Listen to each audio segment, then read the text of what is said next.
Hello, everyone, and welcome to the first session of the seminar titled on Kant's Opus Postumum. Before everything else, let me first read the description of the course. So in this seminar, we will read Kant's last unfinished work, the Opus Postumum, a collection of 527 handwritten pages of manuscript that Kant worked on during the last decade of his life. Most of Kant's writings went through a meticulous editing process that consisted of several stages, creating the solid and sometimes impenetrable but rhetorically convincing form of Kantian philosophy. Written in part of the back of letters and newspaper clippings and interspersed with autobiographical notes, the Opus Postumum was to a large extent never edited by Kant himself. When reading the Opus Postumum, one can thus hear a different voice come to the foreground, a voice which is agonistic, self-contradictory, and at points very personal, as one accompanies Kant during his final years in his daily practice of philosophizing until shortly before his death in February 1804. Despite the marginal role that the Opus Postumum plays within the canon of Kantian philosophy, the manuscript contains what Kant himself reportedly claimed to be his Hauptwerk, chef-d'œuvre, or masterpiece, providing at last what he believed to be the keystone to his entire doctrinal system. This seminar will read the Opus Postumum in 4 complementary sessions. The first session will begin by outlining the problem that Kant set out to tackle in the Opus Postumum, as well as the thoroughly unsettling methodological and systematic consequences that it poses for transcendental philosophy and post-Kantianism. The second session will focus on the earliest draft, don't know how to pronounce that, written in 1796, in which Kant first attempted to bridge the gap between metaphysics and physics by deducing the system of the moving forces of matter, or elementary system of matter. The third session will move on to parts of the manuscript written between August 1799 and December 1800, in which Kant revisited central tenets treated in the Critique of Pure Reason, that is, self-affection and self-positing. The fourth and last seminar will then turn to the very last pages of manuscript written between December 1800 and April 1803. It is here at the very end of his life that Kant reconceived of the structure of reason and put forth at last his system of transcendental philosophy. So our instructor, Franziska Aigner, works at the intersection of philosophy, performance, and music. In 2020, she completed her PhD at the Center for Research in Modern European Philosophy at Kingston University in London on the topic of Kant and techniques. Complementing her philosophical work, she has studied at PARTS, the School of Choreography and Dance in Brussels, directed by Anne-Therese Macker, and worked with Anne Imhoff on the performances Deal, Rage, Angst, and Faust, which was awarded the Golden Lion at the Venice Biennale in 2017. Her first solo EP will be released with the Icelandic label Bedroom Community in the fall of 2021. And this year, Franziska also collaborated with Daniel Janach on the sound art piece The Close World, which won the Jan Fries Award. So yeah, I'll give the floor to Franziska. I don't think you need to read all of that. Okay. Hello. Can everyone hear me? Yeah. Well, thanks so much for attending this course and deciding to read the Opus Postumum together. It's really a pleasure. I am not 100% certain, but I would guess with almost certainty that this might just be the only seminar on the Opus Postumum in 2021. So it's really an event that this is taking place. And I thank Risa a lot for making this possible. And I'm really excited about your thoughts on it. And also just that hopefully by the end of this course, there will be, you know, a handful more people who have read the Opus. And that means that there will be more of us who can talk together. So I'm very happy that you're here. Because I have never taught at the new center, and I don't know actually any of you before. And this, as you know, or as was just presented to us by Vincent, is Kant's last work. There are a lot of presuppositions as to fundamental tenets of his philosophy that he's working off from. And so I was thinking briefly, because we don't have so much time, if each of you could quickly introduce yourselves and also say what your prior knowledge of Kant is, and maybe say a word today, what you're here, so that I can have a better idea, especially of the next 3 sessions, in as much like how much sort of like back logging or like additional explaining I need to do, so that we can all talk together. So yeah, I am Franziska. I wrote my PhD at the CMEP. I worked on Kant and the concept of techniques, and I also worked on the Opus Postumum. So I've read a lot of Kant over the last years. I wouldn't say I'm like a Kantian, but he's definitely very, very close to my heart. Maybe let's just go with Nathaniel White, because he's right next to my image on my screen. Hi, I'm Nathaniel. I study at the CRMEP as well. I'm working on my MPhil there right now. And I've read the Critique of Pure Reason before. I've read the Critique of Practical Reason before. And now at Howard's class, actually, rereading the first critique. Great. Howard was my supervisor, and we're at the same center. Hi, Nathaniel. Maybe, I don't know, can you just name someone else, Nathaniel, and then we can just quickly go around. So yeah, sure. How about John?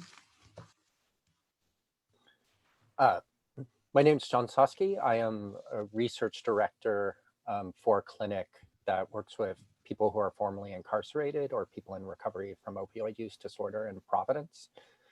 I have a basic sort of undergraduate working knowledge of Kant.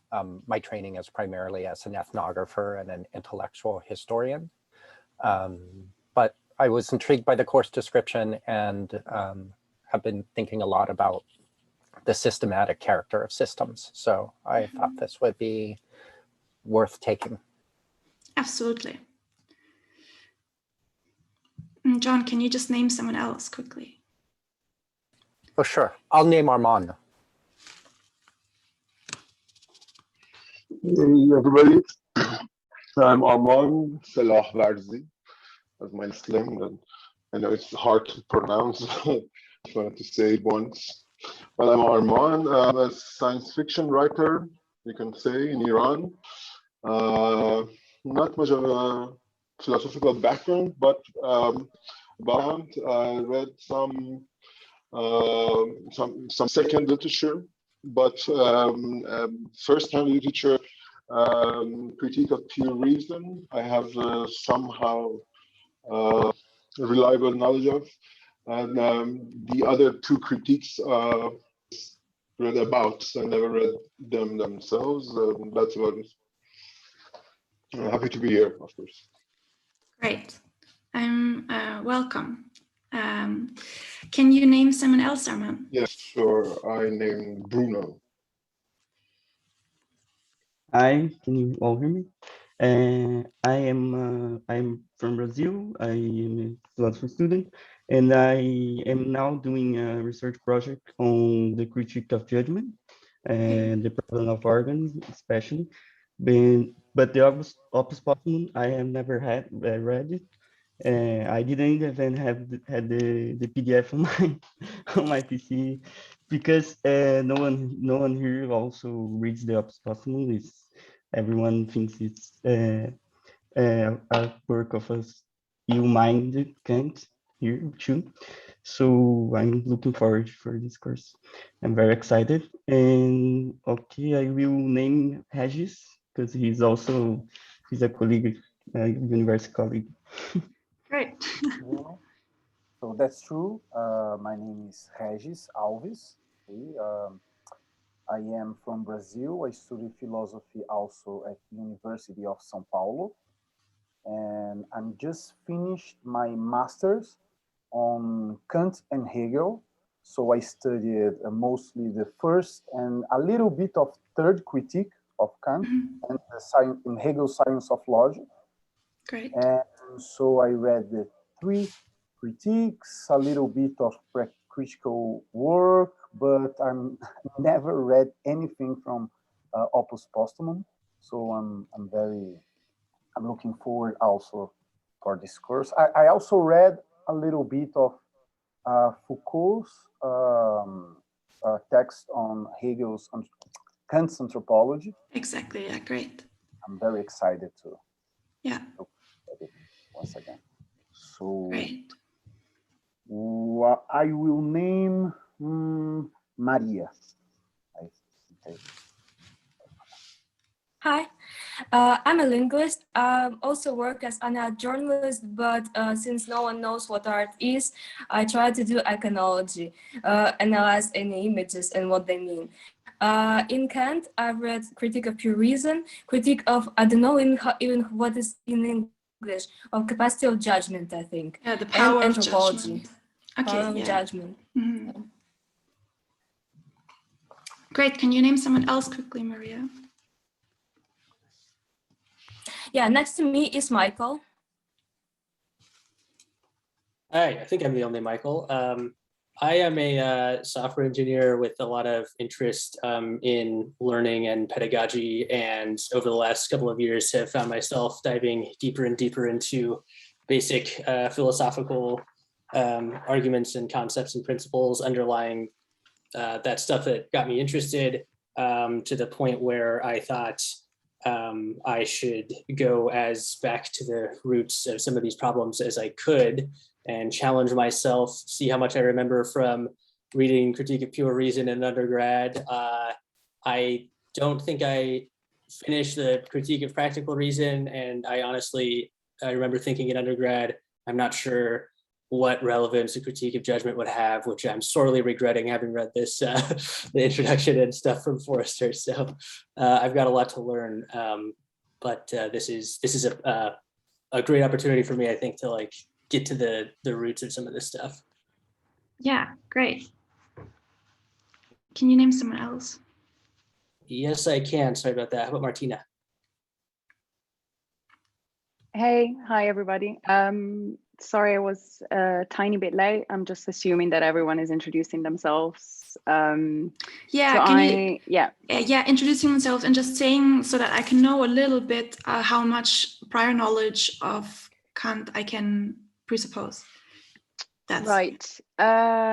So my name is Martina. I'm Italian, but I normally live in London. I'm in Berlin now for a residency for a little bit. So I'm a little bit flustered. And yeah, I wanted to take the course because I kind of encountered your work on techniques, which really interests me. And also going to your Kant question, because I'm not trained in philosophy. I was never formally taught Kant. I've read some Kant here and there, mainly like transcendental aesthetic, that kind of stuff. But I thought it would be a lot of fun to enter it obliquely by tackling this kind of like impossible posthumous work that he did. So yeah, this is me. great. Thanks for having me. Great to have you here. Can you just name someone else quickly, Martina? Oh, well, sorry, because I don't know who went before. How about Will? Hey, I'm Will. I'm based in the Twin Cities in Minnesota. I guess I'm primarily a musician, but I've gotten pretty obsessed with philosophy in the past few years, especially just inspired by the more systematic philosophy and kind of the neo-rationalist turn that's been happening. So I'm a new student at the New Center, and my exposure to Kant is mainly through secondary literature, I guess. Like I've read a couple books by Terry Pinkard and Frederick Beiser, and then also, I guess, just kind of understanding the critique of pure reason through Deleuze's difference in repetition. So I still haven't really read primarily Kant, so I'm excited for this class. Great.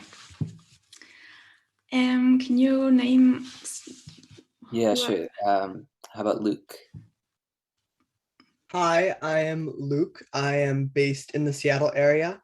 The prior knowledge of Kant that I have is the sort of general undergrad history of modern philosophy stuff, but I really want more.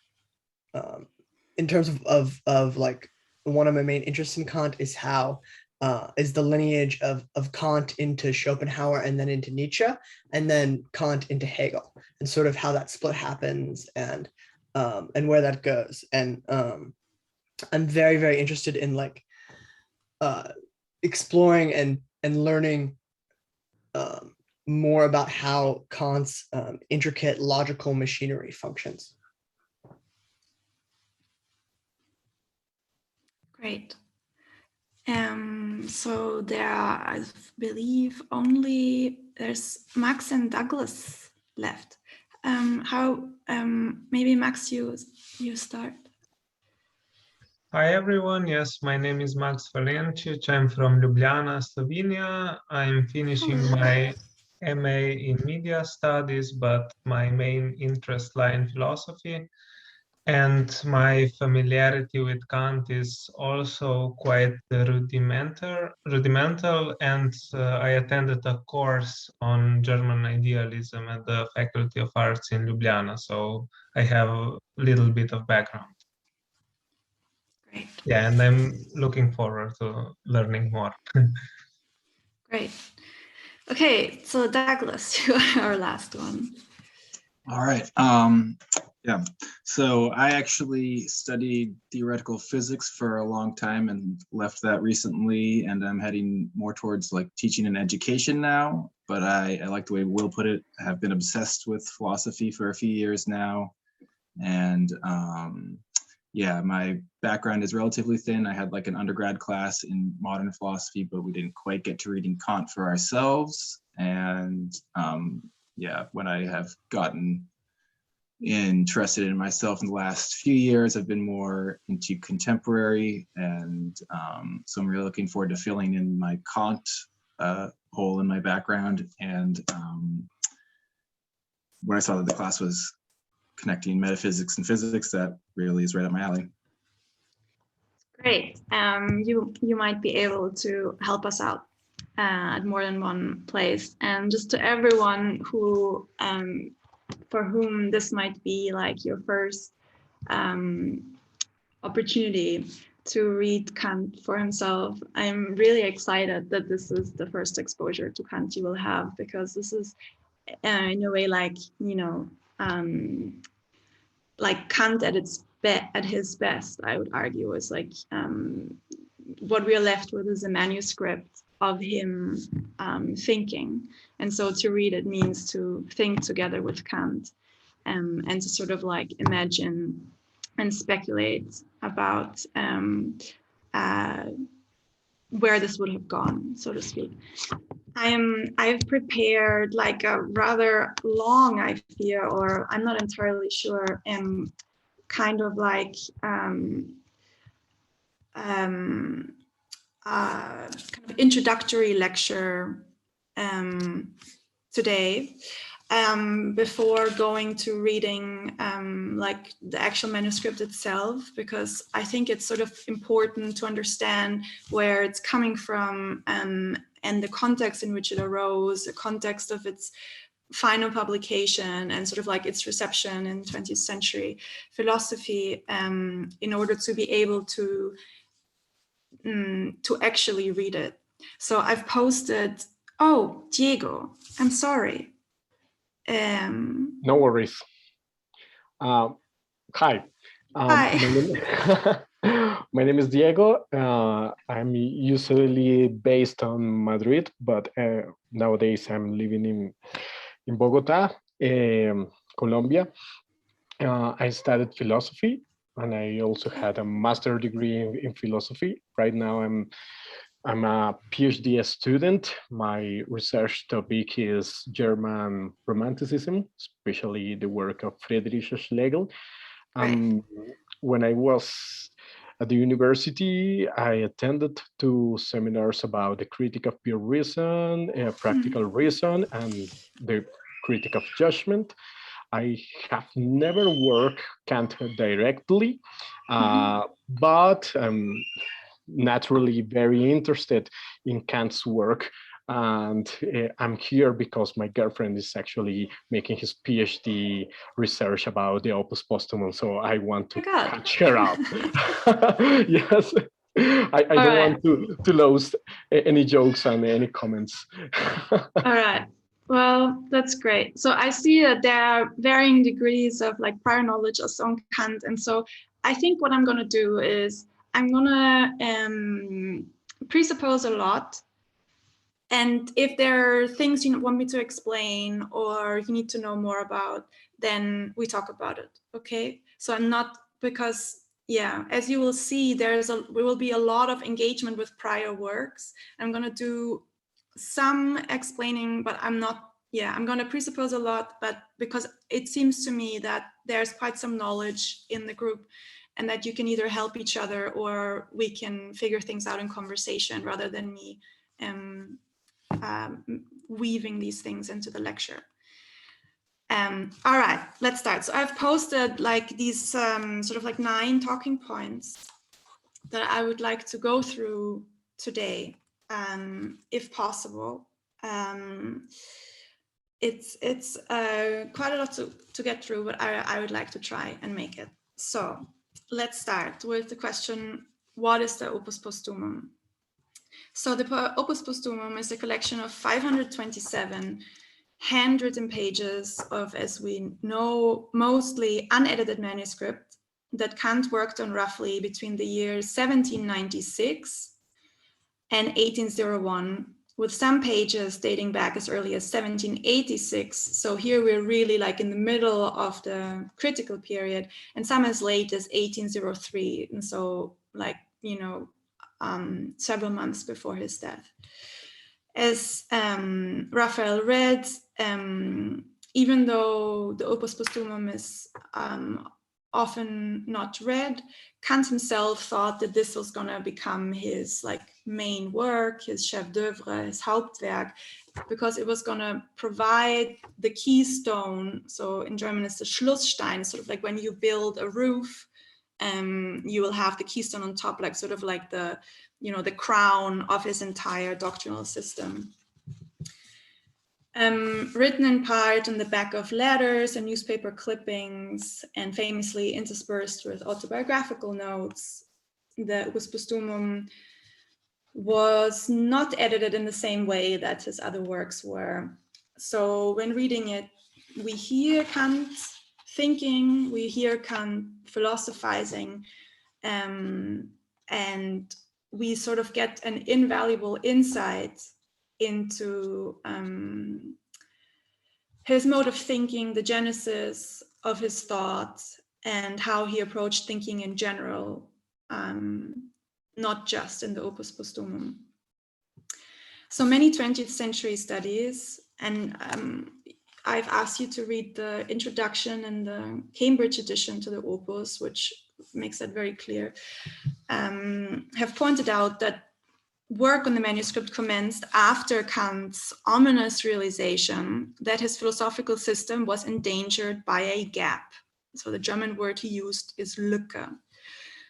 First mentioned by Kant in a letter to Christian Gave in 1798, the existence or non-existence, as well as the exact location of this gap, has remained disputed ever since. So this also you can find in the idea of transition, this other chapter by Foerster that I've asked you to read. Some readers of the Opus embarked on identifying the threatening gap. So for instance, Eckhard Foerster, as you will have read, identified the gap in Kant's sustained attempts of proving the objective reality of objects for outer, not only inner sense. So the objective reality, the critique of pure reason attempted to prove the objective reality of objects of inner sense, and the B edition sort of made first steps to outer sense, and it was sort of like became a, let's say, like domino effect that went all through Kant's work and further argued, and the culmination of this we can find in Opus Postumum. Frederick Beiser argued that the gap lies between the understanding's general and specific laws of nature. So this is a problem that Kant already addressed in the dialectic of the critique of pure reason, in the appendix, no, sorry, not the appendix, the last section of the critique of the dialectic of the critique of pure reason, as well as in the third critique. How to bring these specific and general laws together, while, for instance, for someone like Brian Wesley Hall, this gap was to be found in Kant's two incommensurable concepts of substance. Other readers rejected the very proposition of there being such a gap on the argument of the sufficient systematicity of the critical system as outlined in the 1780s. The 19th century philosopher Kuno Fischer was the first to claim in his 1884 Das Strebe- und Gründertum in der Literatur, Vademecum für Herrn Pastor Krause in Hamburg, that there is no need for a bridge or a transition, and thus no need for the work that Kant aimed to undertake in the Opus Postumum, because there is no gap in the critical philosophy. And famously, Fischer rejected the manuscript as the product of senility, a fateful judgment which has stuck to the opus ever since.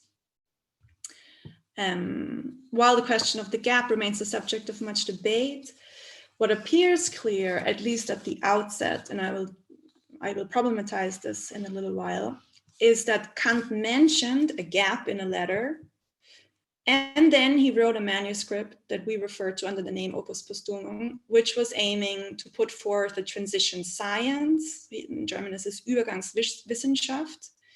And in fact, an entire transition project. So he called the Opus Postumum Übergangswerk, the work of transition, which upon completion was, for most of the Opus Postumum, most of the manuscript, called Übergang von den metaphysischen Anfangsgründen der Naturwissenschaft zur Physik. So transition from the metaphysical foundations of natural science to physics.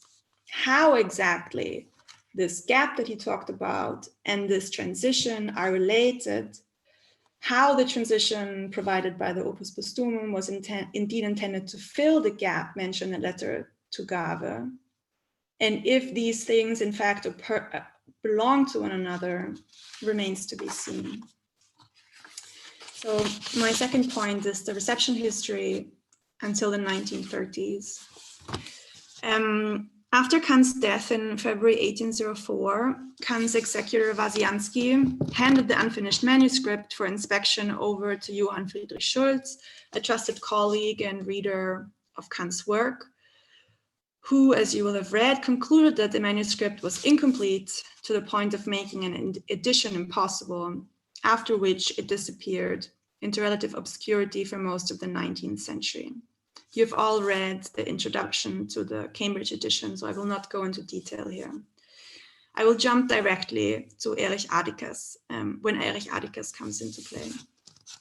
In 1890, the Preußische Akademie der Wissenschaften, so the Prussian Academy of Science, commissioned the philosopher Erich Atticus to edit Kant's handschriftlicher Nachlass, so all his written like his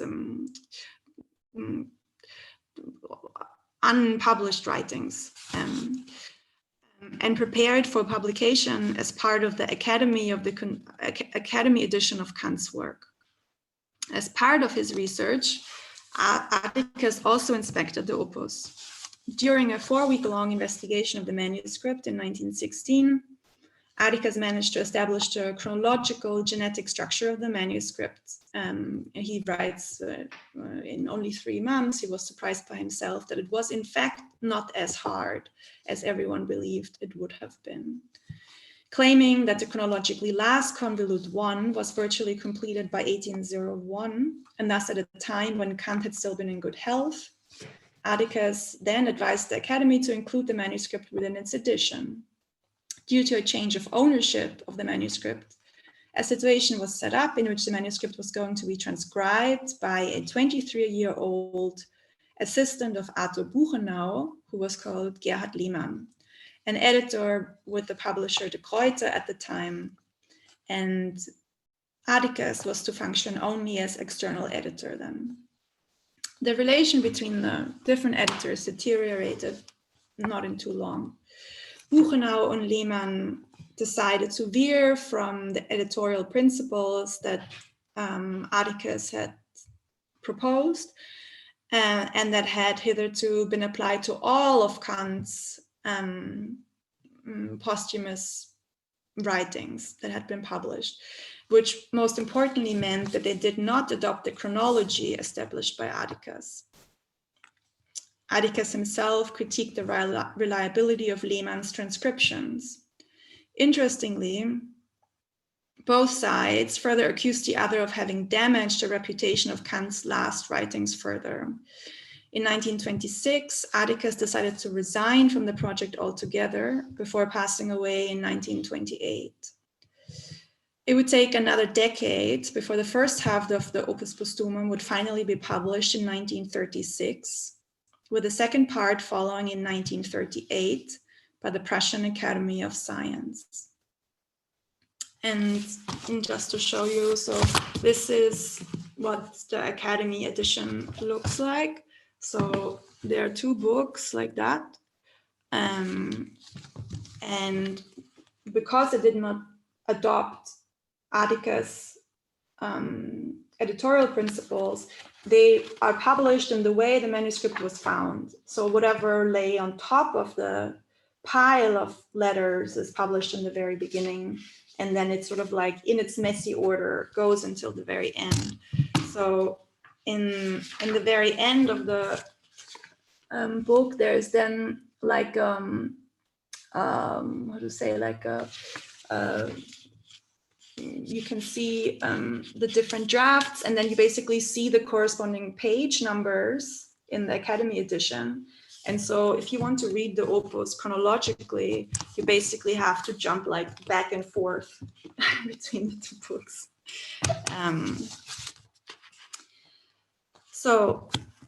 My third point, Lehmann and Nazism. While the conflict between Atticus on the one hand and Buchenau and Lehmann on the other was most likely not politically motivated, most likely I say because I do not have anything stating anything that proves the contrary, the delay of the publication of the 2 volumes after Atticus' departure from the project in 1926 until 36, so it took another 10 years, stands under a different light.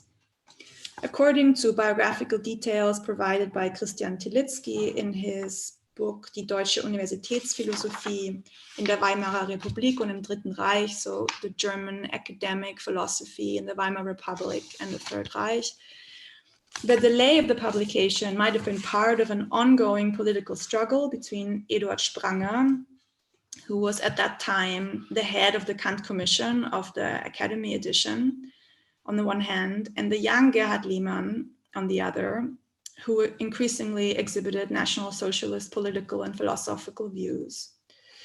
Gerhard Lehmann undertook temporary work with the publisher De Gruyter in Berlin from 1923 onwards.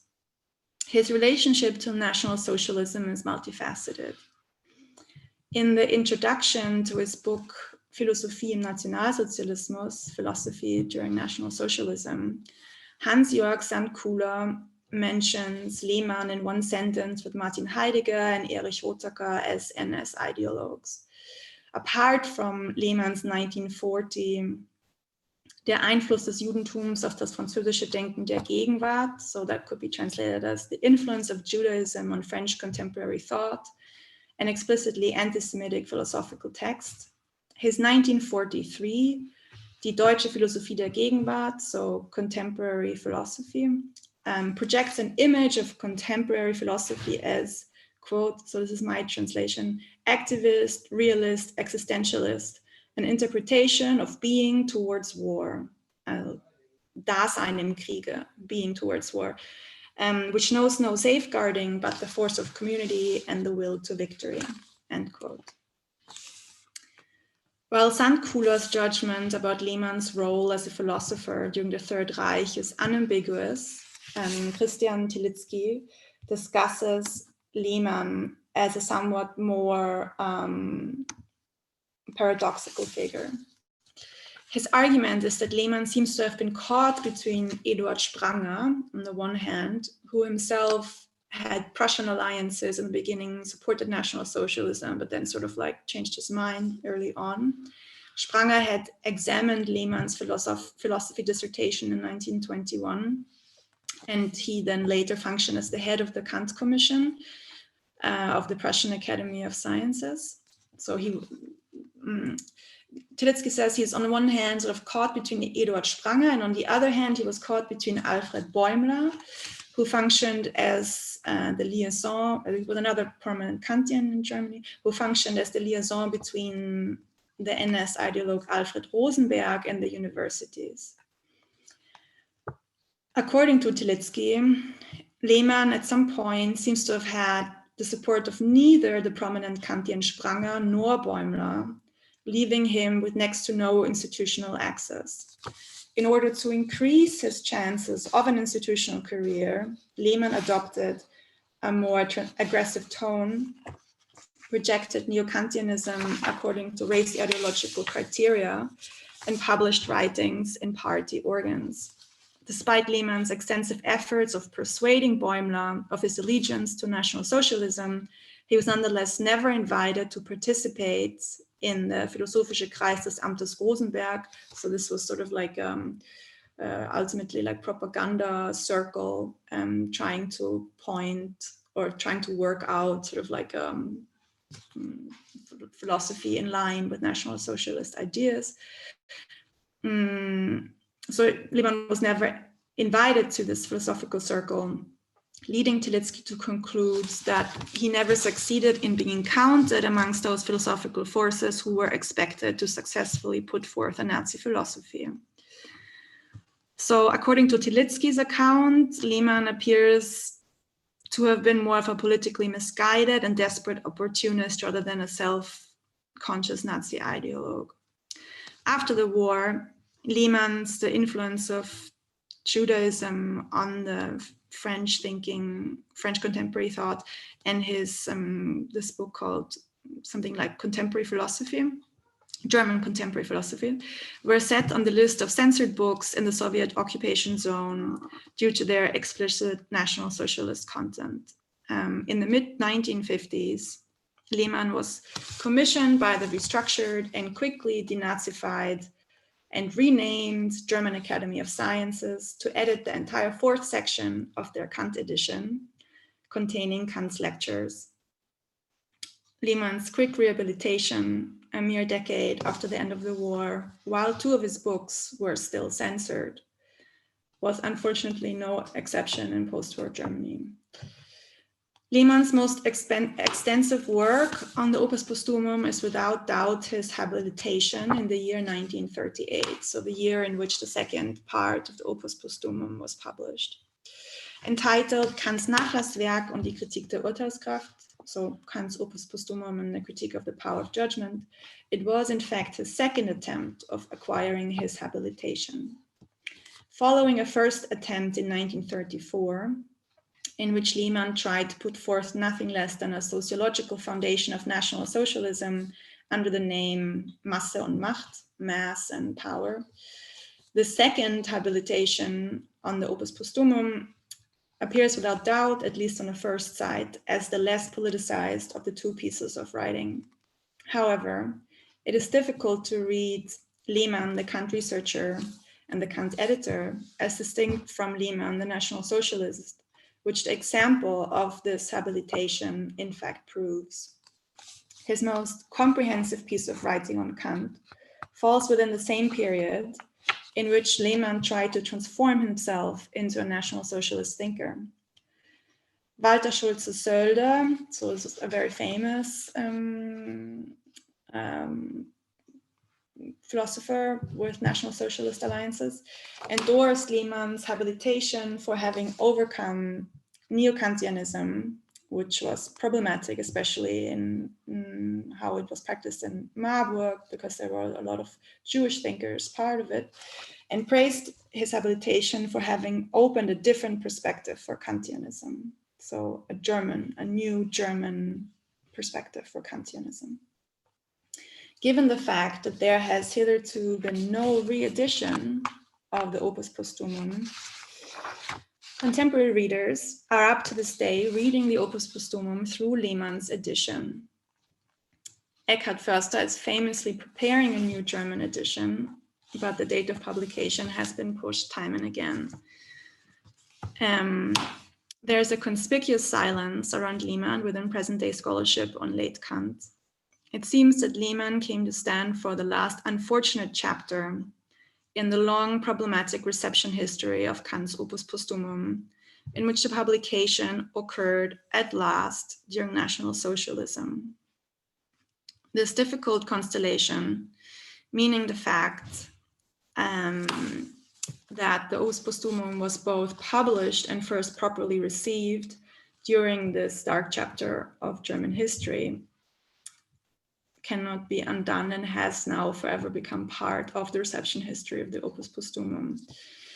Thus, it is my understanding that to discuss the Opus Postumum means to engage in a critical manner in the historical context of its publication and the writing that resulted from it.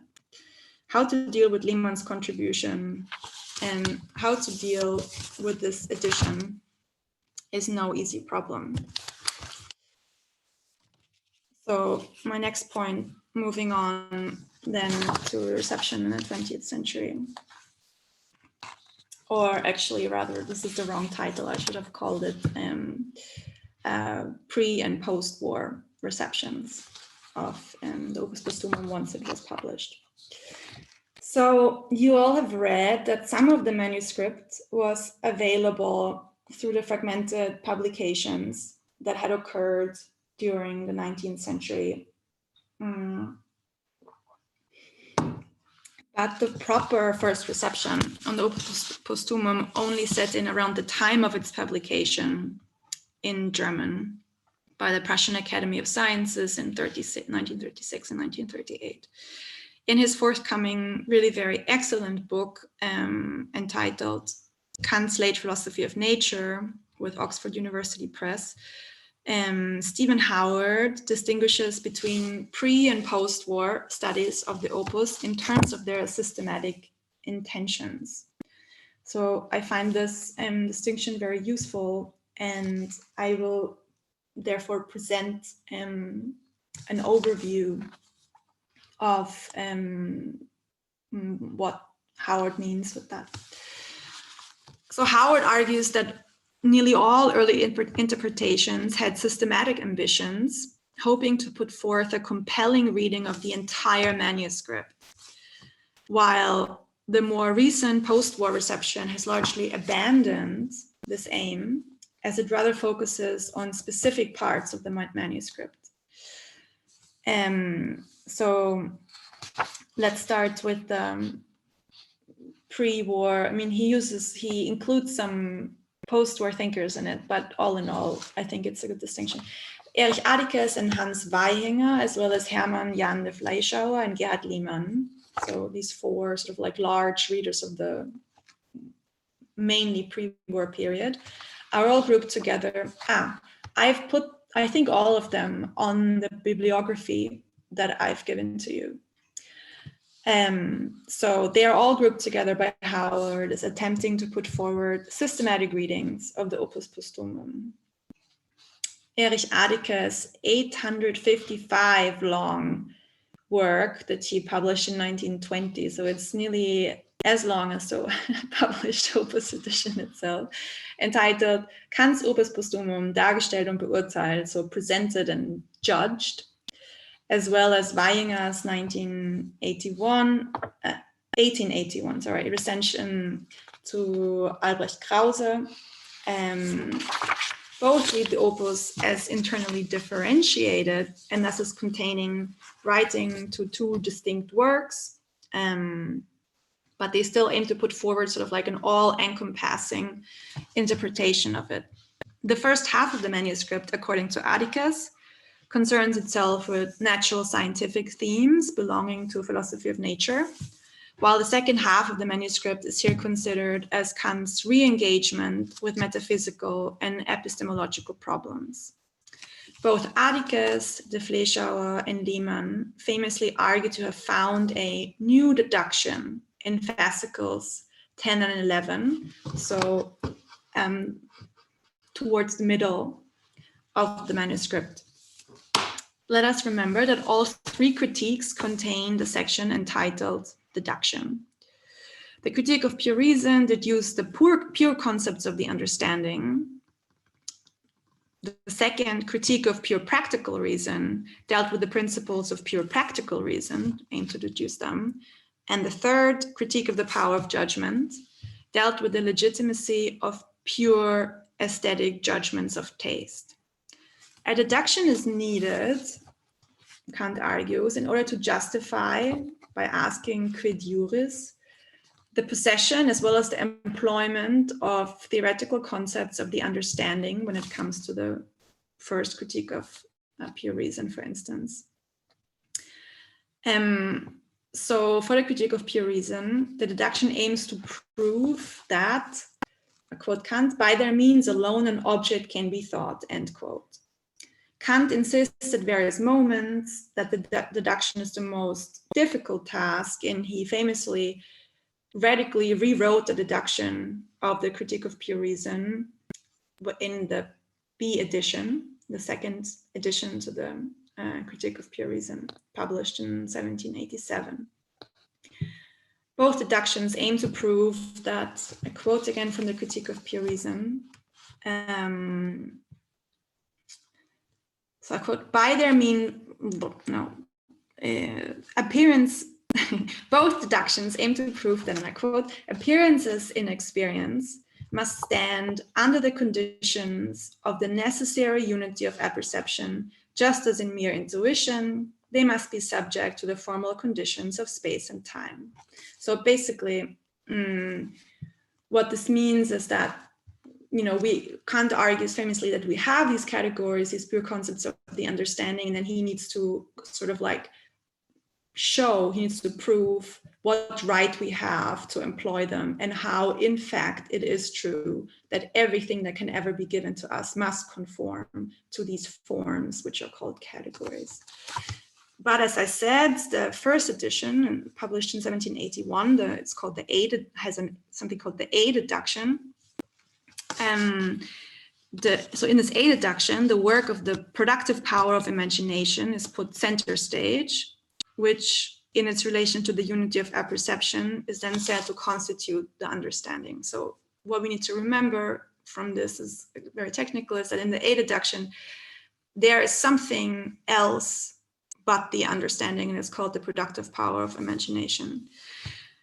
While the 1787, so 6 years later, B deduction places greater emphasis on combination, self-affection, and thus, in a way, on some immediate relationship between understanding and intuition, and thereby weakening the role played by the power of imagination.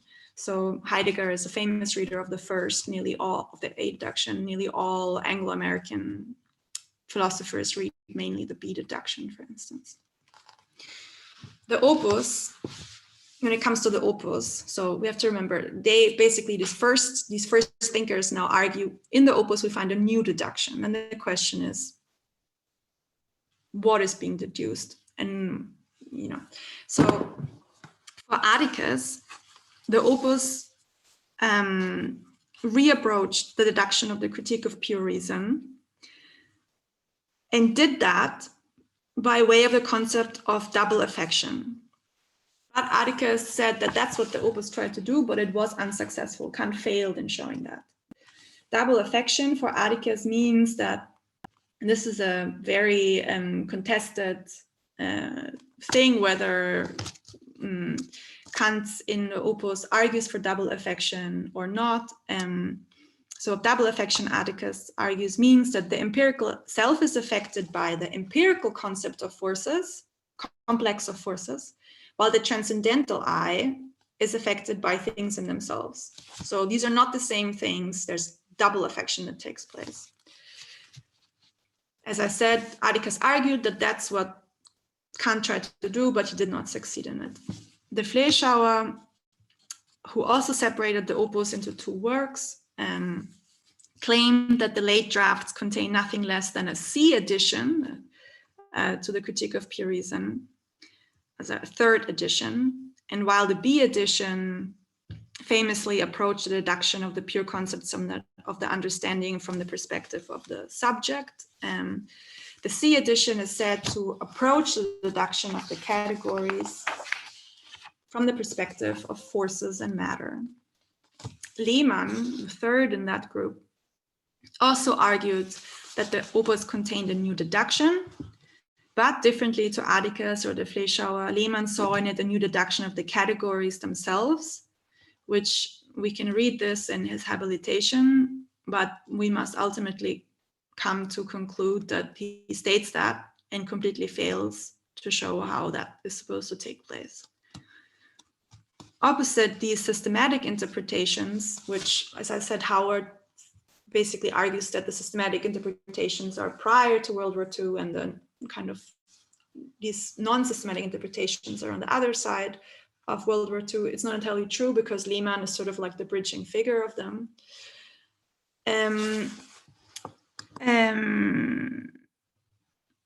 Howard then places Tuschling, Emmons, Mathieu, as well as Eckhard Förster, all of whom turn away from overarching systematic interpretations in favor of concentrating and interpreting restricted text passages and single drafts. Tuschling's 1971 work entitled Metaphysische und transzendentale Dynamik in Kants Opus Postumum, so metaphysical and transcendental dynamic in the Opus Postumum, is pivotal, according to Howard, to these renewed methodological approaches to the opus, as he so forcefully argued that in essence, the material that is combined under the name Opus Postumum does not allow for an overarching systematic argument.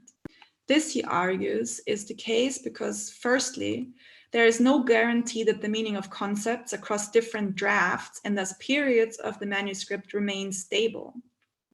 So a non-contested proof for this, for instance, can be found in the fact that in the beginning, Kant did talk about the work, Metaphysical Foundations of Natural Science, so the book that he had written. And in later drafts, when he talks about metaphysical foundations, he clearly no longer talks about the book he had written.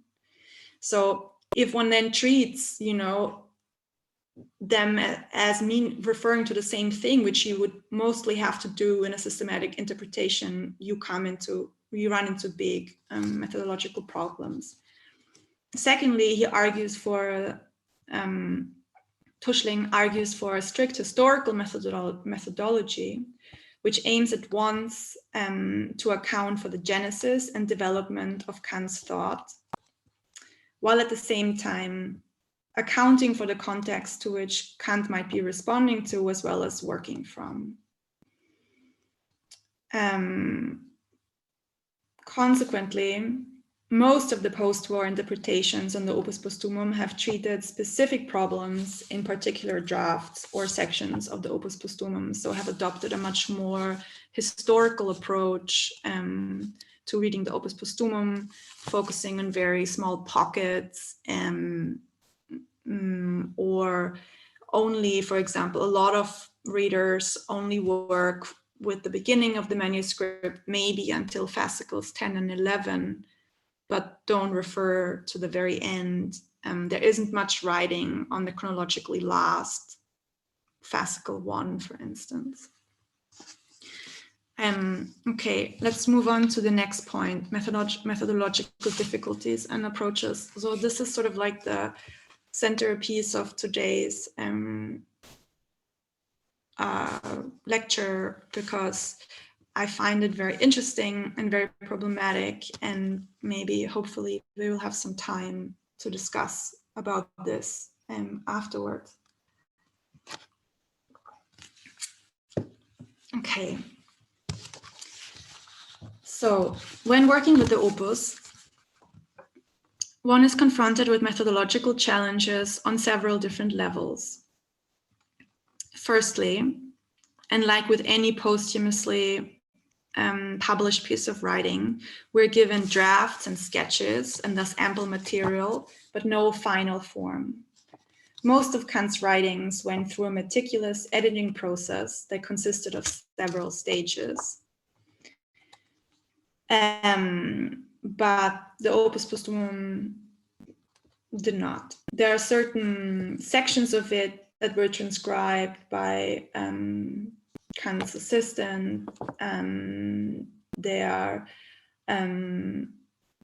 clearly signs that Kant went back over certain drafts and commented on them, etc.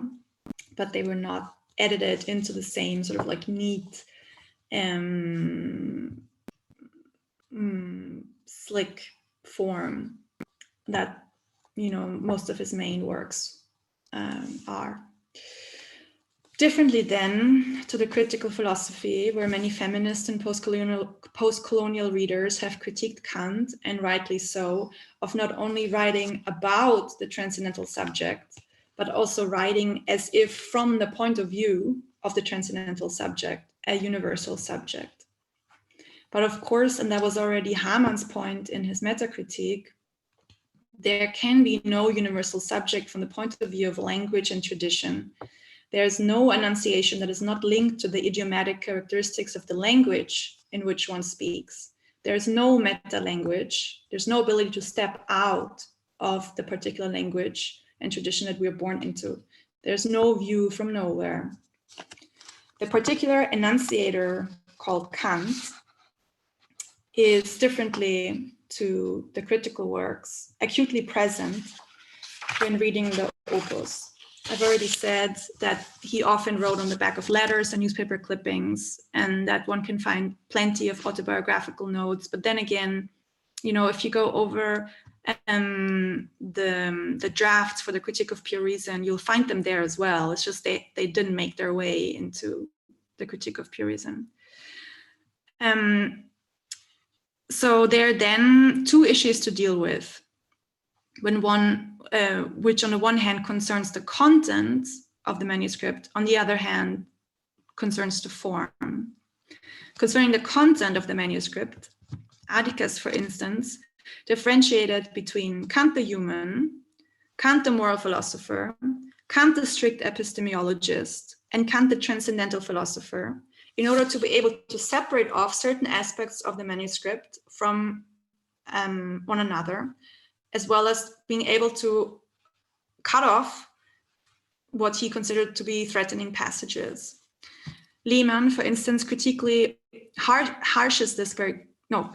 this harshly, since he basically argues that if one would read only Atticus' description, one would get the sense that Kant is sort of very schizophrenic. So that's what he means when he says Atticus, in fact, damaged the view of Kant more. But nearly every reader differentiates between the main body of the text and then what is called allotria, which are personal notes, and senilia, senile parts of the text. This differentiation is, however, not as easily done as, you know, one might think. We know from Hasse, who frequented Kant's house for lunch, especially during these last years, that one could often find Kant writing on the manuscript of the opus until the minutes that the lunch would start. The manuscript, as well as his, what is called Memorierbuch, so his little memory book, became gradually the only things that Kant was working on. And so it's only natural for someone like Kant to he would basically always have the manuscript in front of him at all times of the day. He had this little like memory book, but basically everything that he was writing became part of the opus. And there was, from this point of view, no problem for Kant in doing that, because he would assume it would get edited out. But it never was. Some readers of the opus have been tempted to try and construct out of the material provided by the manuscript an outline of what the Opus Postumum would or could have become had Kant lived to complete it. The most famous of such a speculative undertaking is without doubt by Vittorio Mathieu in 1989. I'm gonna try to share my screen quickly. I don't know if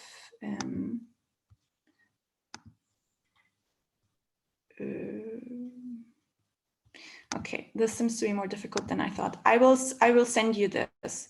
It's basically if you read Vittorio Mathieu's book on Opus Postumum, you will find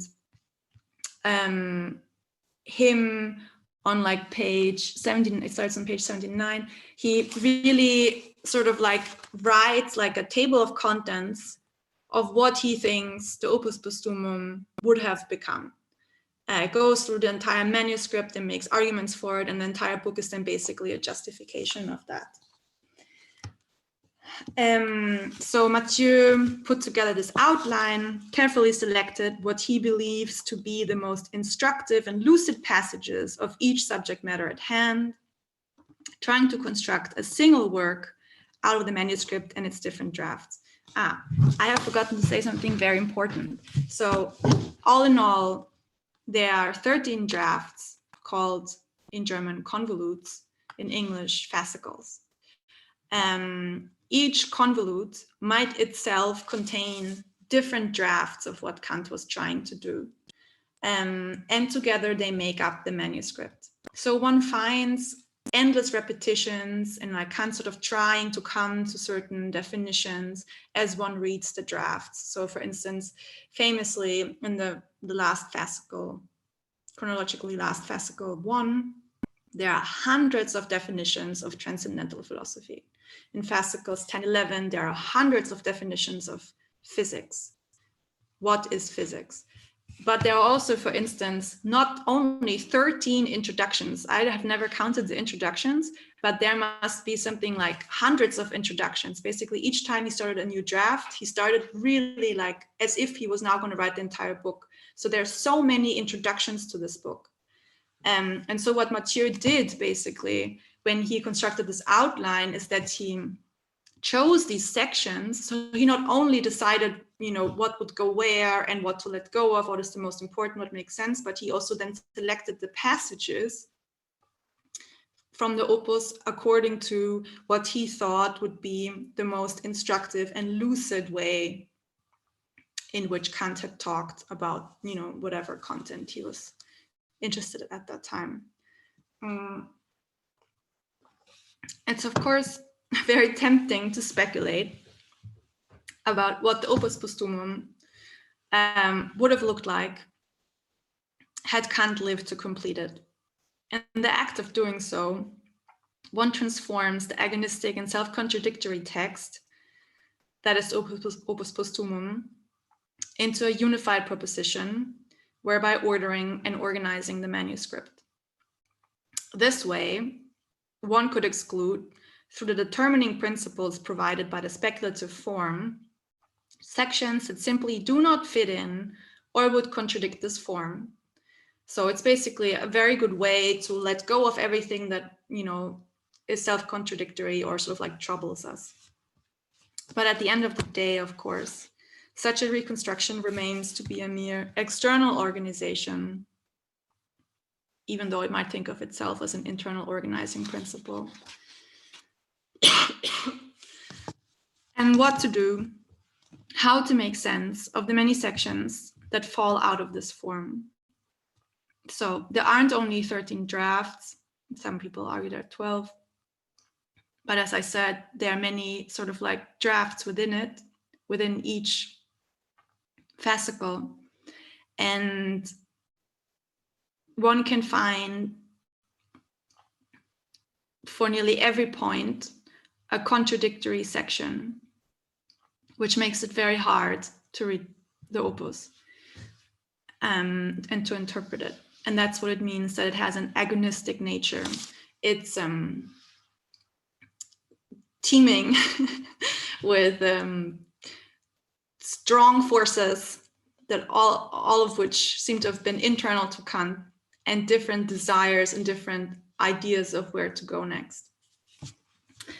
It is always challenging to work with a posthumously published manuscript, but even more so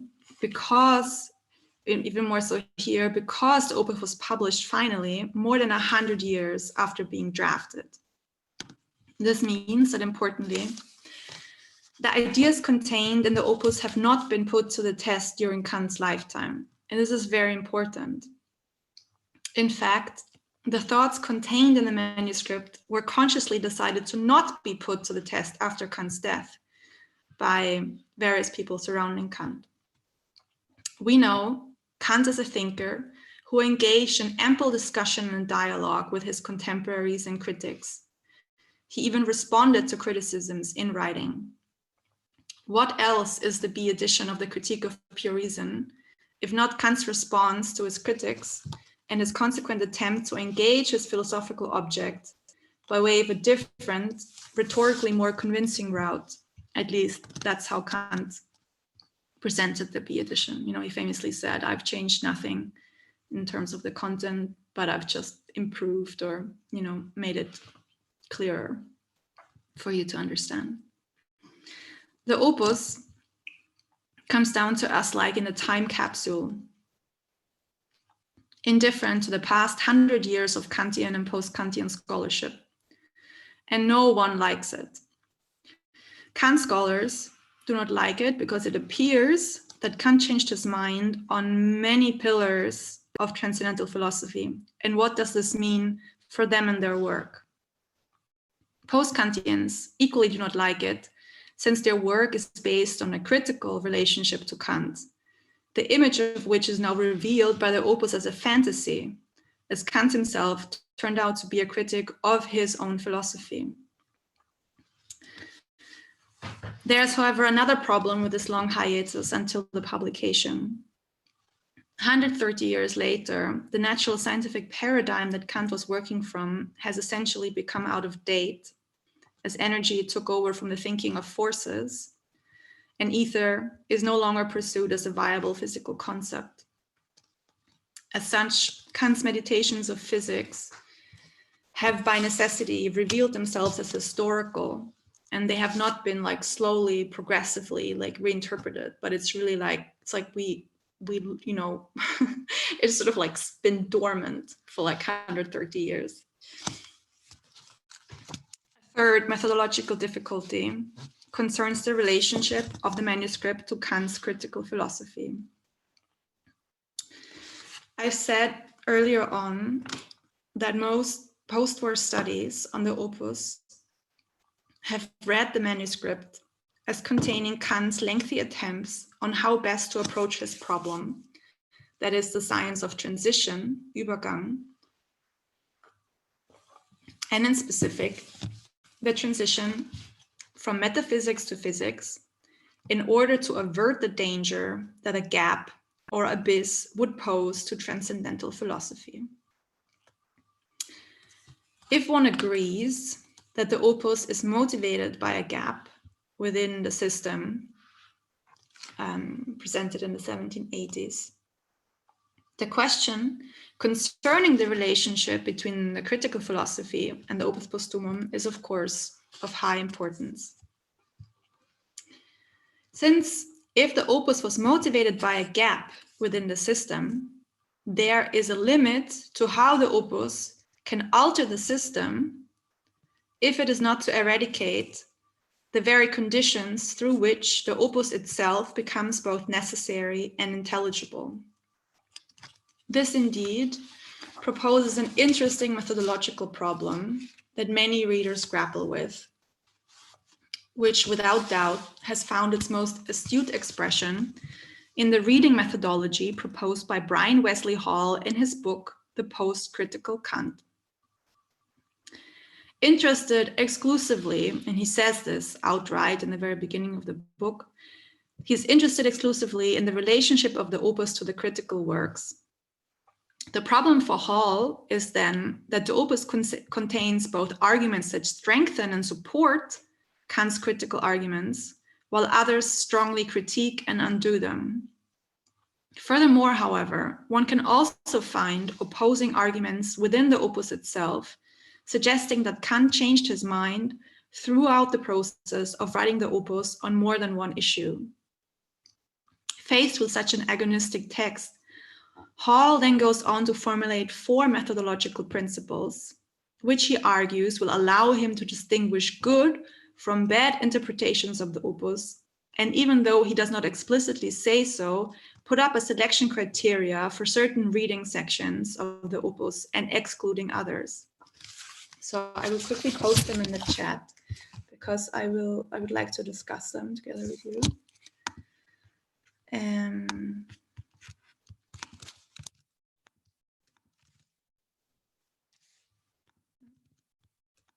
This is not possible.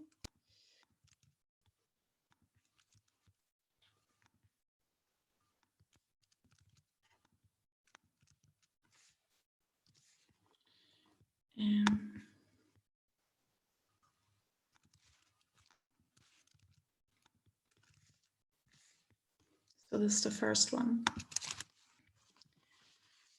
A good interpretation should be maximally consistent with the text. This includes not only providing textual evidence for the interpretation, but also addressing texts that seem to conflict with the interpretation.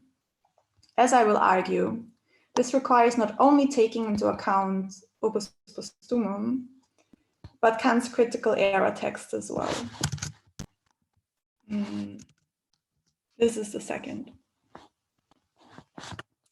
A good interpretation should make Kant maximally consistent with himself.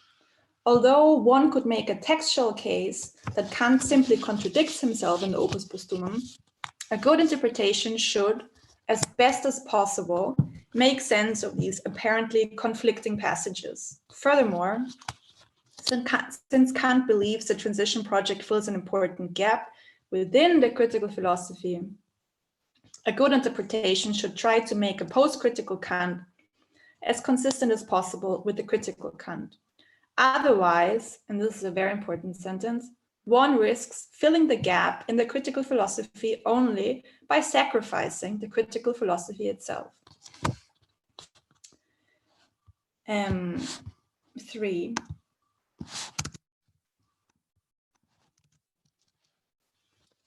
A good interpretation should be philosophically plausible. Interpretations that make Kant's view philosophically incoherent or fail to solve the philosophical problems they identify should be rejected in favor of interpretations that are philosophically coherent and fruitful. And now to the last.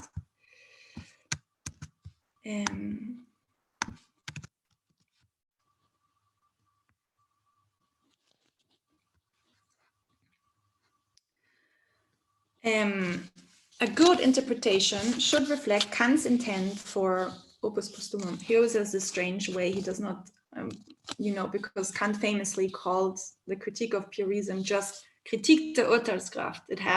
It's not the critique, because then there could be another. It's just critique of pure reason, and so Brian Wesley Hall has this funny thing then that he also does not say the Opus Postumum. He just says Opus Postumum. So a good interpretation should reflect Kant's intent for Opus Postumum. As mentioned above, Kant considered Opus Postumum the keystone of his philosophical efforts, and he believed that the transition filled an important gap within the critical philosophy. Holding all else equal, an interpretation that makes good on Kant's intent should be preferred to interpretations that are deflationary or hold that Kant misunderstood his own philosophical project. So this is all from Brian Wesley Hall's The Post-Critical Kant, Understanding the Critical Philosophy through the Opus Postumum. Before I go into it, it's also actually not that straightforward to argue for this temporalization of the Opus Postumum as essentially a post-critical text. Just to say that, Kant famously claimed in the Critique of the Power of Judgment that with this he concludes his entire critical enterprise. But there's good reason, and you've started reading some Förster, but also if you read Lehmann or others, that Kant essentially revisited like central tenets of his critical philosophy, and so it's not that straightforward that we are truly dealing with a post-critical text.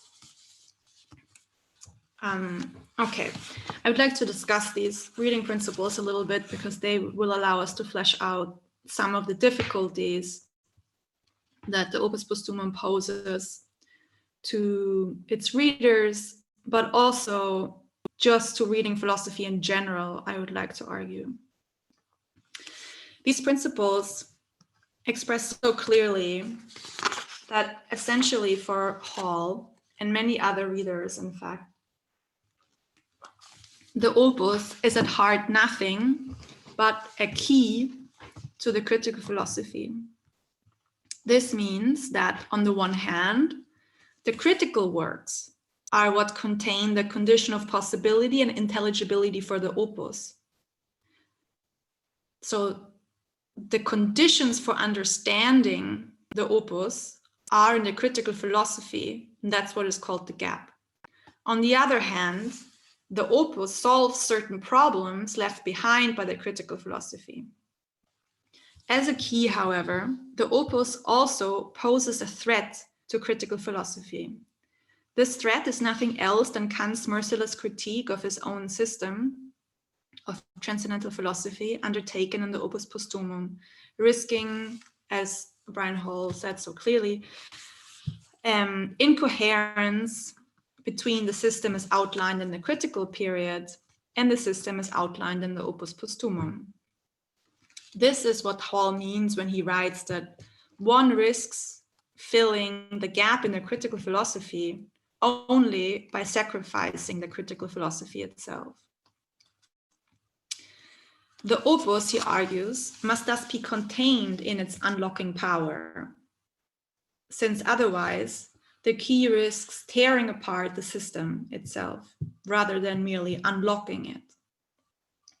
Hall aims to circumvent this threat by determining and thus reining in the Opus Postumum, so reining in its power, its forces, exclusively from the point of view of the critical philosophy, and by way of these four methodological principles. A gap in the critical philosophy necessitates the Opus Postumum. As such, the gap cannot be reshaped by the opus, since the opus is considered as both necessary and intelligible only from the point of view of the critical philosophy. If the opus interferes too much or at certain important moments with the critical system, the opus would eventually become unintelligible, abolishing its own conditions of possibility, necessity, and intelligibility. Consequently, for Brian Wesley Hall, a good interpretation of the opus must not contradict the fundamental pillars of Kant's critical philosophy. That's what it means to aim for maximal coherence between the opus and the critical philosophy. These principles by Brian Wesley Hall are furthermore interesting and worth meditating on, as they further relate the problem of maximal coherence between the critical philosophy and the Opus Postumum to the maximal coherence of Kant himself throughout the different periods of his life. What underlies these principles is once again the presupposition that the opus does not contain its own philosophical problem, but is rather part of a larger, internally coherent systematic project that gains its purposive form from the subject Kant himself, who is here considered as a systematic thinker, perhaps the epitome of systematicity as such. The threat posed by an incoherent Kant is clearly reminiscent of the worries of how to deal with a pathologically incoherent Kant, as senile Kant. So I did not really go, well, no, let's talk about this later.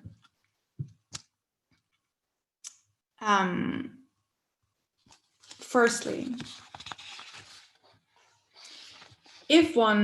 so there are a number of difficulties or rather prompts for thought here, you know, in our attempt of making Kant maximally coherent with himself.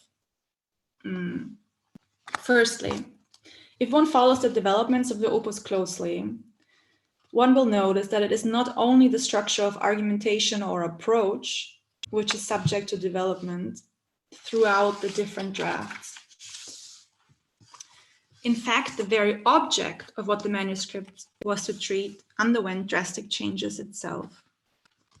And indeed, the chapter outline presented in the chronologically last, but numerically first convolute, so convolute 1, seems to have little left to do with Kant's beginning point, sketched in the chronologically first convolute, which is called convolute 4, or fascicle 4, sorry. In English, it's fascicle, in 1796. This is reflected very well in his experimentation with titles for the manuscript. While in 1798, for instance, the manuscript was supposed to be, the Opus Postumum was the manuscript to a book which was to be called, like I said, Transition from the Metaphysical Foundations of Natural Science to Physics. The draft titles of the chronologically last convolute now read, quote, God, the world, and I, who combine both objects in one subject. Or another title is God, the world, and man, a sensible practical being in the world.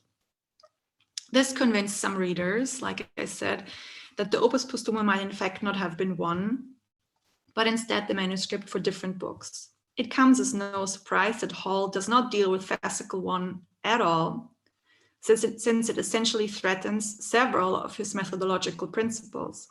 He has no other choice but to ignore it. This is a problem for anyone who aims to make Kant maximally coherent with himself. So it's really, just to say this like once more, it's really, if you read like the drafts, like in the chronological order, it is very striking, and we will like look at several of these moments where you see Kant sort of like deal with a problem and then try like all the different ways of like how to approach it, and you know, you can sort of follow his thinking in how he approaches his problem, and eventually realizes that actually his problem is not here, but like maybe slightly here. And so his problem moves. And so then he tries again to look at, you know, all the different sort of like ways of how to best approach it, and then realizes that it moved a little bit. So this makes for a very complicated reading, and is obviously a huge problem for someone like Brian Wesley Hall. And the second, you know, something like the last convolute. If you're looking for one work with one problem, you cannot make sense of the last convolute, essentially. Secondly, the principle of maximal coherence of Kant with himself runs the danger of conflating Kant's possible deviation from or critique of his critical philosophy with a possible incoherence due to senility. We could paraphrase Hall's principles as also presupposing that a sane mind would not have changed its mind about fundamental tenets of critical philosophy, since there's nothing wrong with it.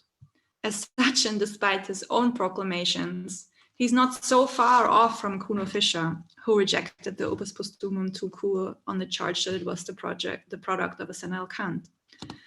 It also raises the problem of the underlying normative differentiation between a normal and a pathological reason, which functions as the first and perhaps most fundamental presupposition of most, if not all, philosophy.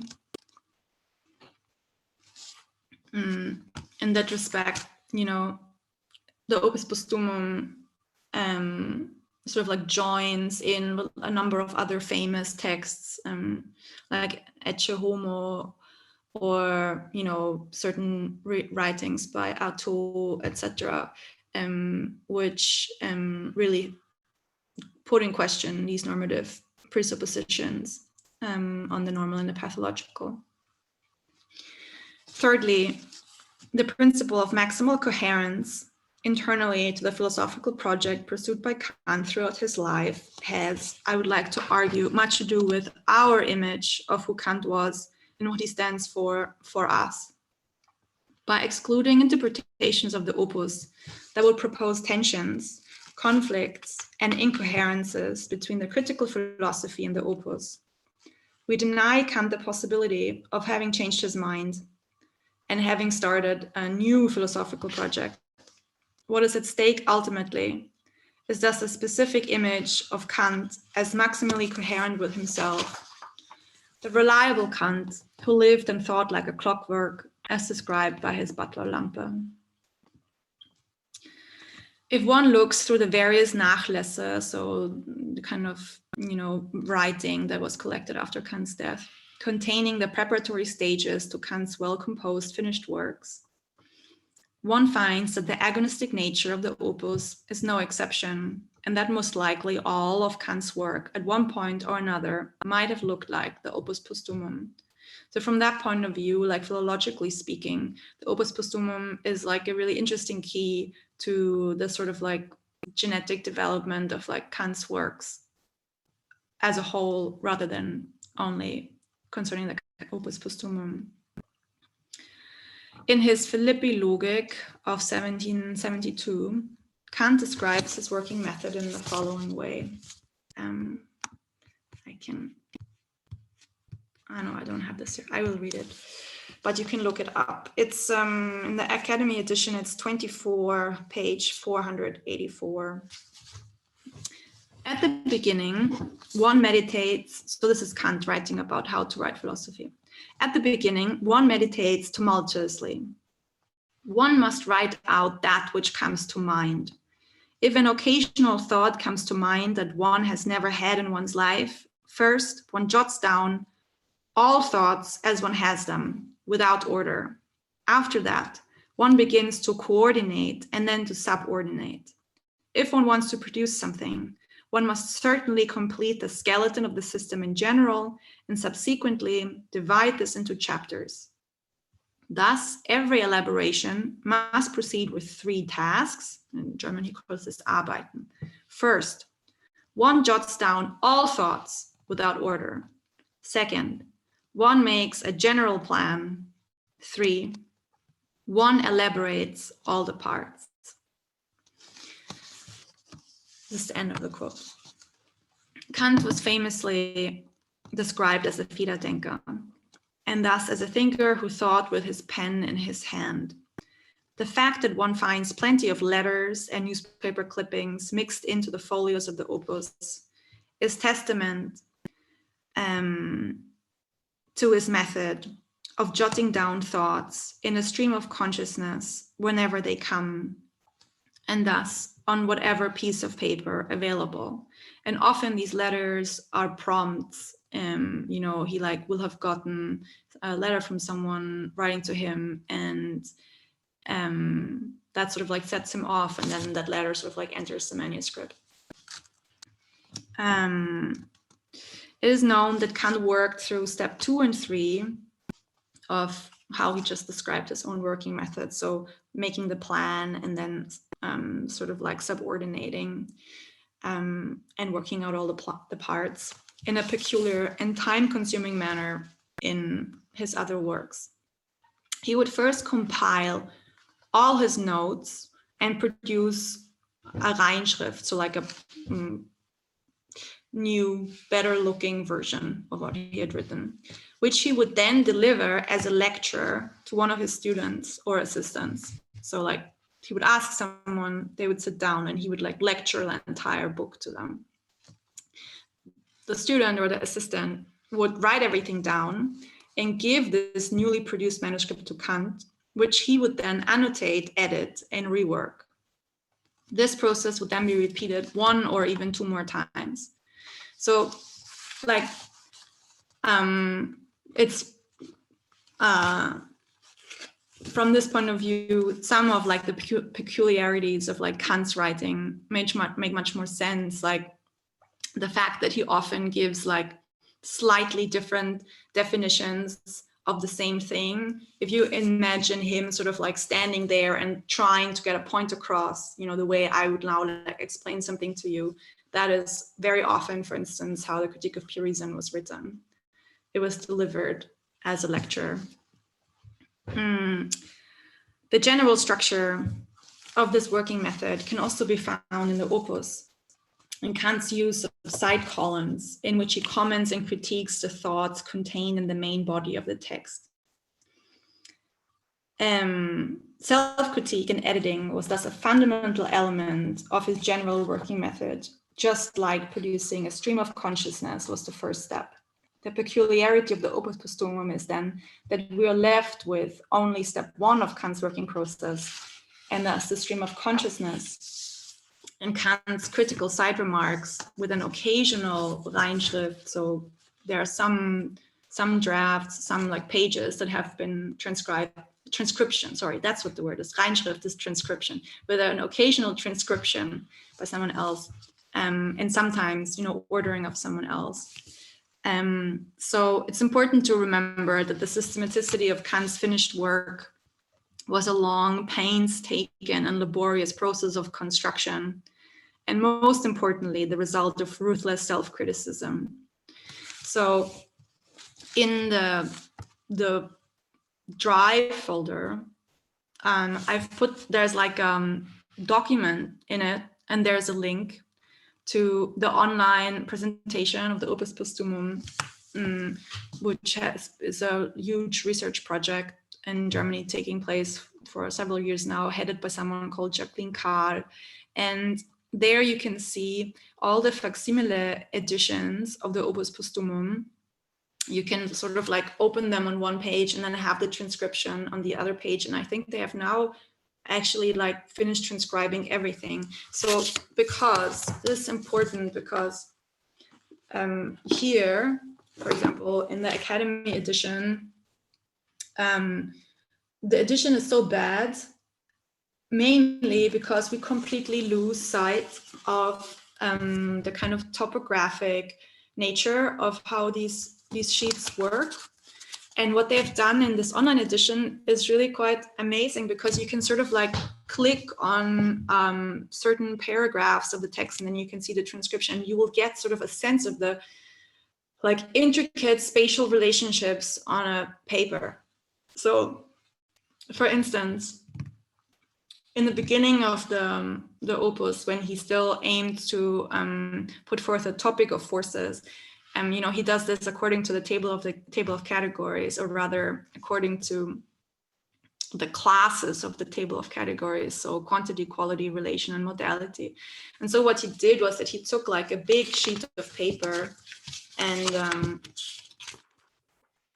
he would like fold it, you know, twice, like that.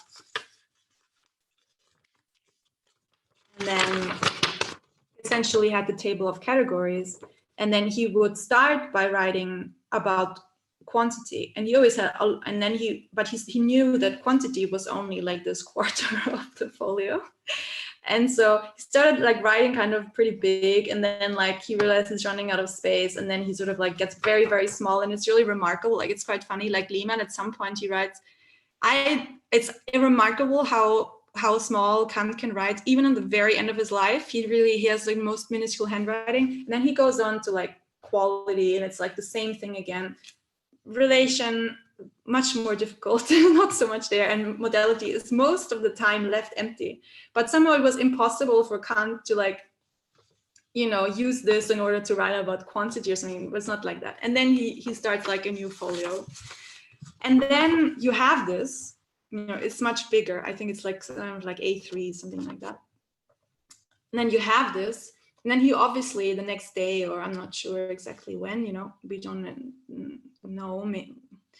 There's a lot of philological work on identifying like the ink and if it's from the same time or the same batch of ink and stuff like that. But what we do know is that he went over it. There was always like something on the side which he left empty. And then he would start commenting on what he had written, sort of like, just certain thoughts he had that came to mind as he was reading what he was working on. And so when we read both the English edition does it a bit better because it tries to note where spatially, it says like, oh, this is like on the top layer on the side or something like that. But it's still, transcribed into like linear book form. And what is so amazing about this online presentation is that you can read it sort of like spatially, and you can get a sense of how graphic actually like Kant's working method was, and understand and it's like surprisingly clarifying in some instances, because if you read things as like a stream of consciousness like that, then it does seem sometimes like Kant is like jumping back and forth between supposedly unrelated things. But if you understand him as like commenting on stuff, and as the comments actually being the second working step after having jotted down the things, it's like from a different time. It's really the kind of like antagonism between like the different parts of the manuscript somehow changed their meaning. And sometimes I would even argue that some of the most like lucid passages are actually those in which Kant is commenting on the main body of the text. And so it's important to read them as such. They're like kind of like meta reflections of Kant himself. Okay. So as I've like, kind of started laying out, it is methodologically challenging to read the opus and to write about it. How to read these passages and other passages that contradict one another. How to deal with the transformation of the problem, motivating the opus as the whole. Which passages to choose and which ones to exclude.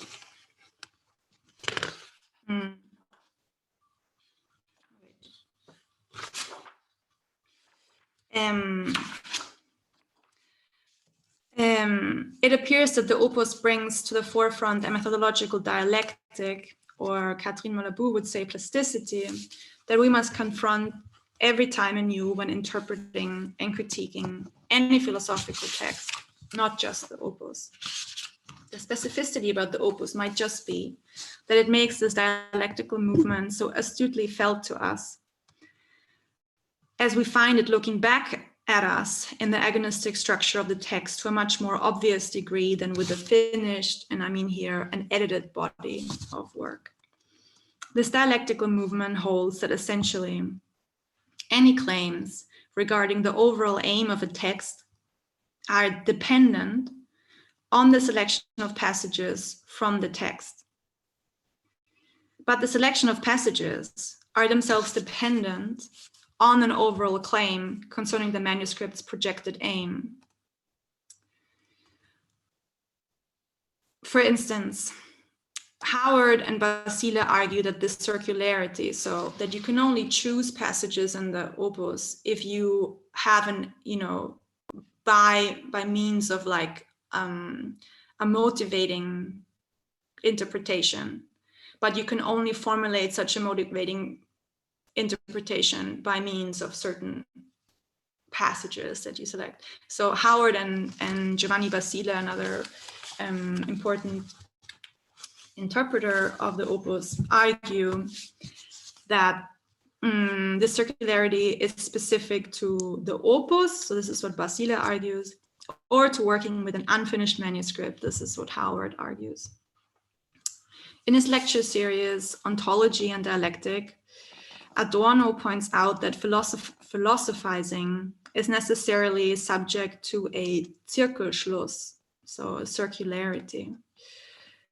well, circularity is not the right word, but that's how it's translated, but like circular reasoning, I guess.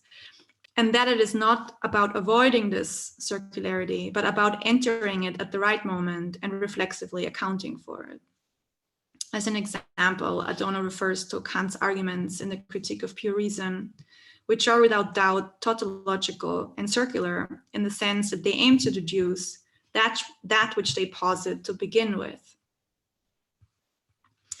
The acknowledgement of this circle does not absolve Kant, however, from having to show how, and that, for instance, the forms of sensibility and the understanding are not inherent in the phenomena given to us, which is the task of the deduction. Philosophy must, despite or rather because of this circular reasoning, always attempt to explicate precisely that which it presupposes. We find a similar circularity or circular reasoning in reading and interpreting philosophy, also in the context of the Opus Postumum. A dialectic between overall idea and selection of passages lies at the heart of any philosophical interpretation, in the sense that a selection of passages which argue for an overall idea must explicate the overall idea, the overall presupposed idea, according to which these selection of passages have themselves been selected in the first place.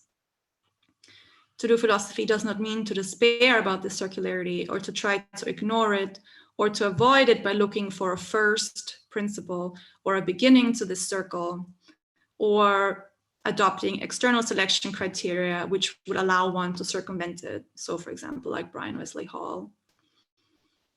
To do philosophy, to philosophize, as Kant would say, means to self-reflexively confront this circularity each time anew when one sits down to think and write. To try and avoid this methodological dialectic means to essentially misunderstand the philosophical work to be done both on the side of the reader and the thinker. So it's a twofold task. Circular reasoning on both sides. I would like to raise 2 points about the contradictory and agonistic nature on the side of the opus, and what it could mean to accept an account for its agonistic nature, rather than considering it a problem that is to be avoided and remedied. So the first would be, the first point.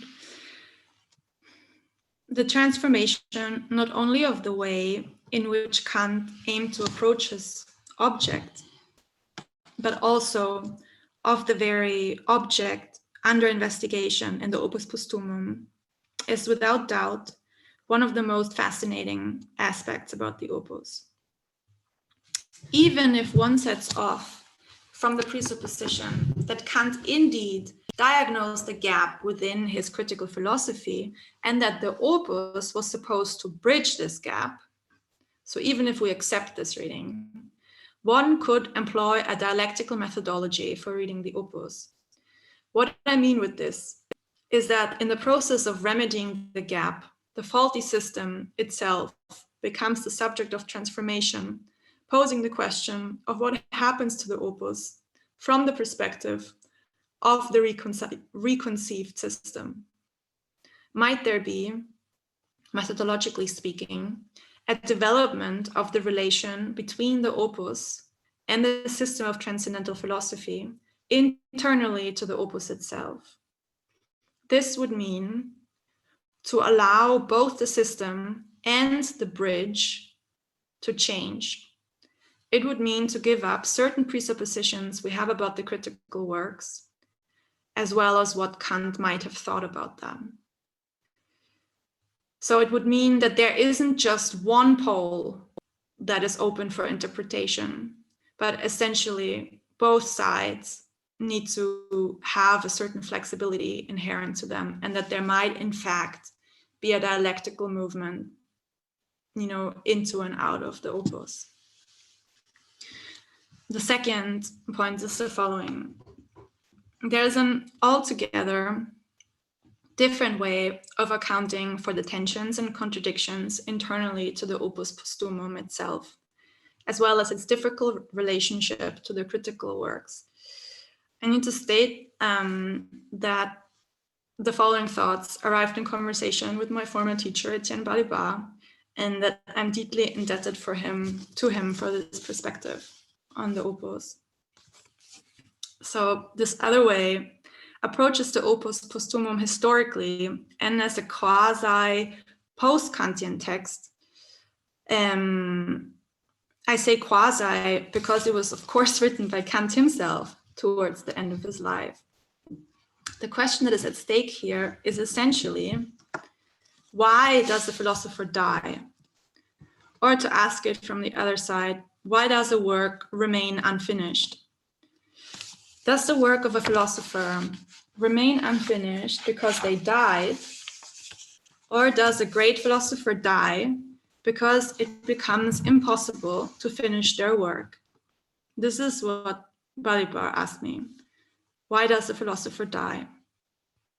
The answer that I believe Balibar would have in mind is, of course, that a philosopher dies because it is impossible to finish the work.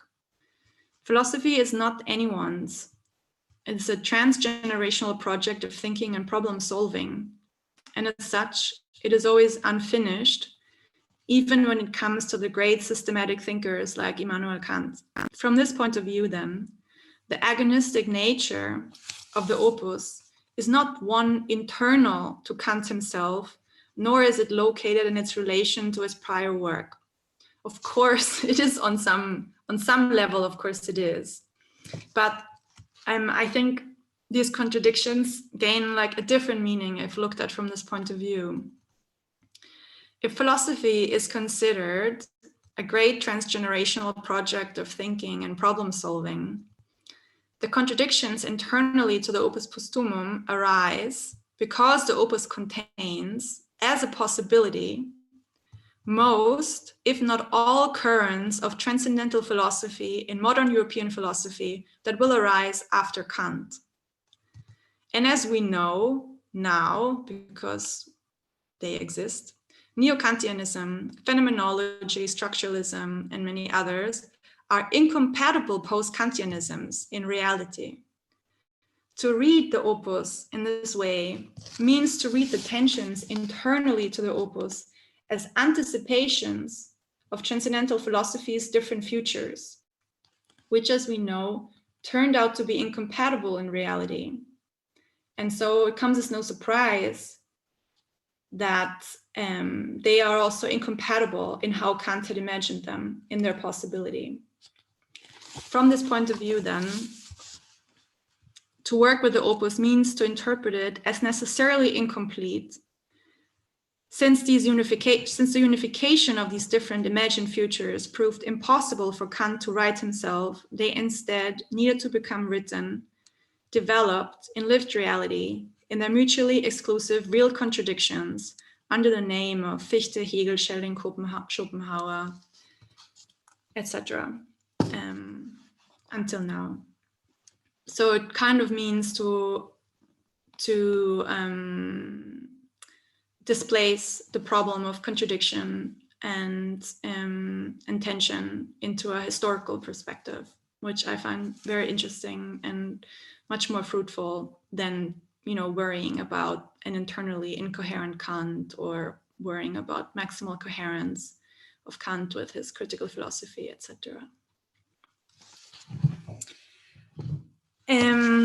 So as my second last point for today, I would like to spend some time meditating about the most commonplace presupposition about the Opus Postumum, which we have now already encountered several times, and that is the relationship between the gap and the bridge. So between the gap in the critical philosophy and the transition, the bridge that the Opus Postumum is to provide.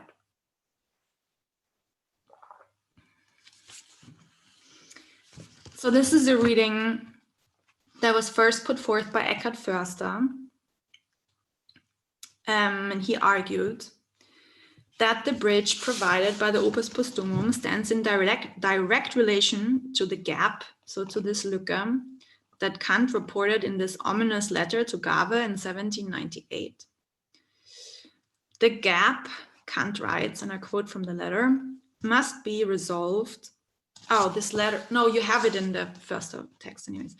The gap, Kant writes, and I quote, must be resolved because otherwise there would be a gap in the system of transcendental philosophy.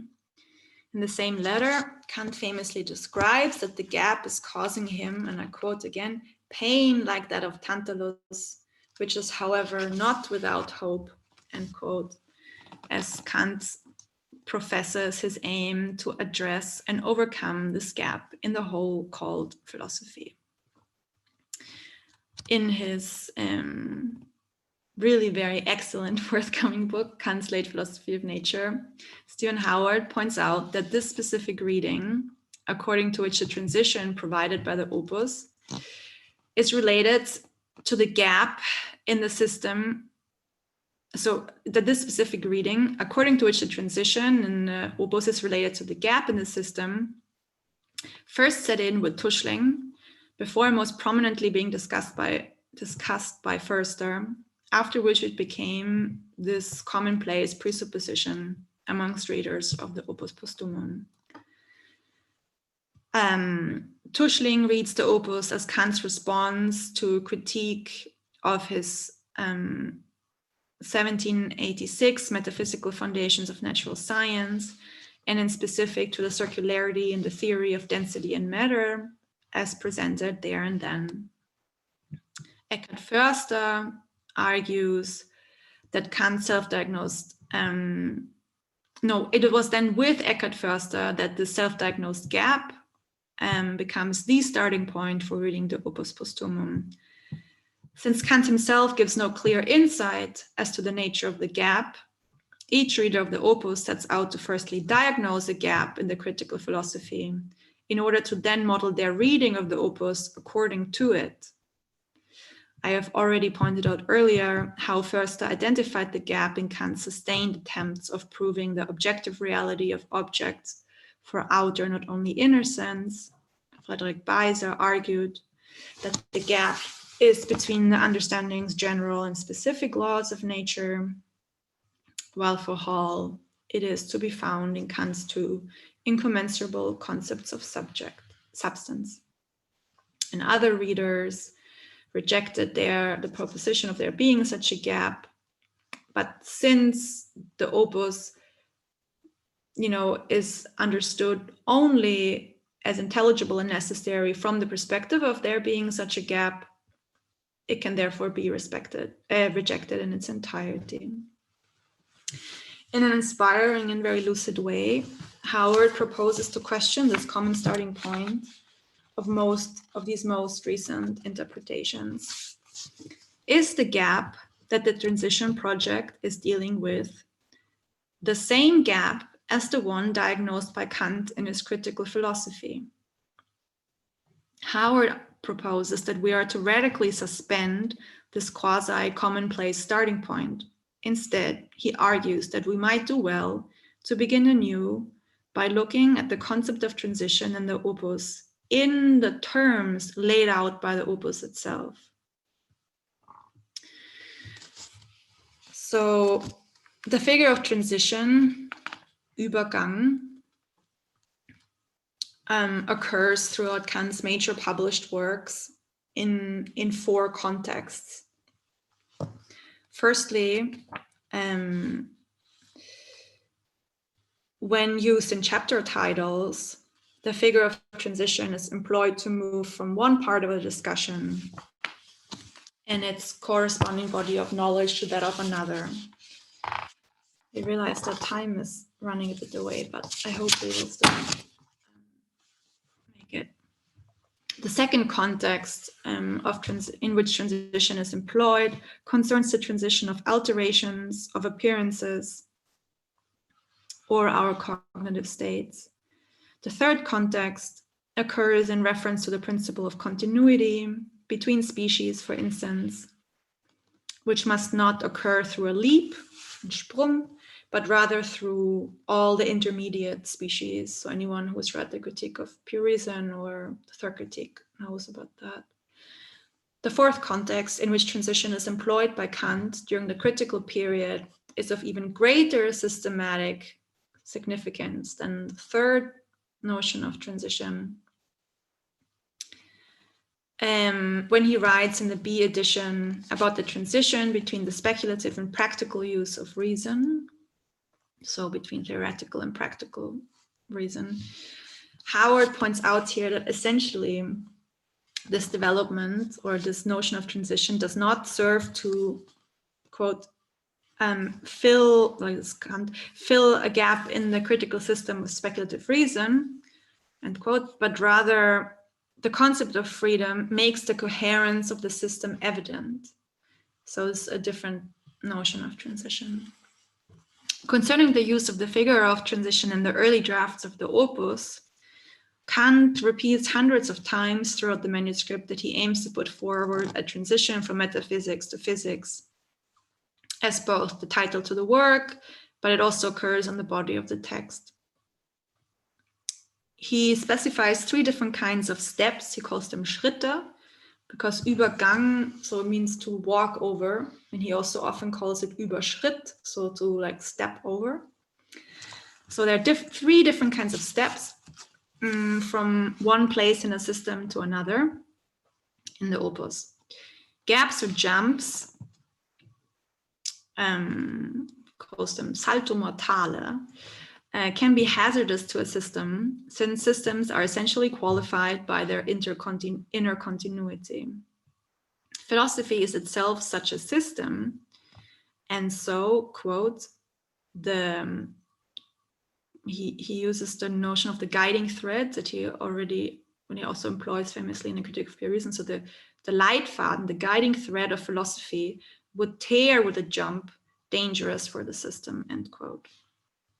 By means of connections or guiding threads, however, the continuity of the system can be secured and a step from one element to another is possible.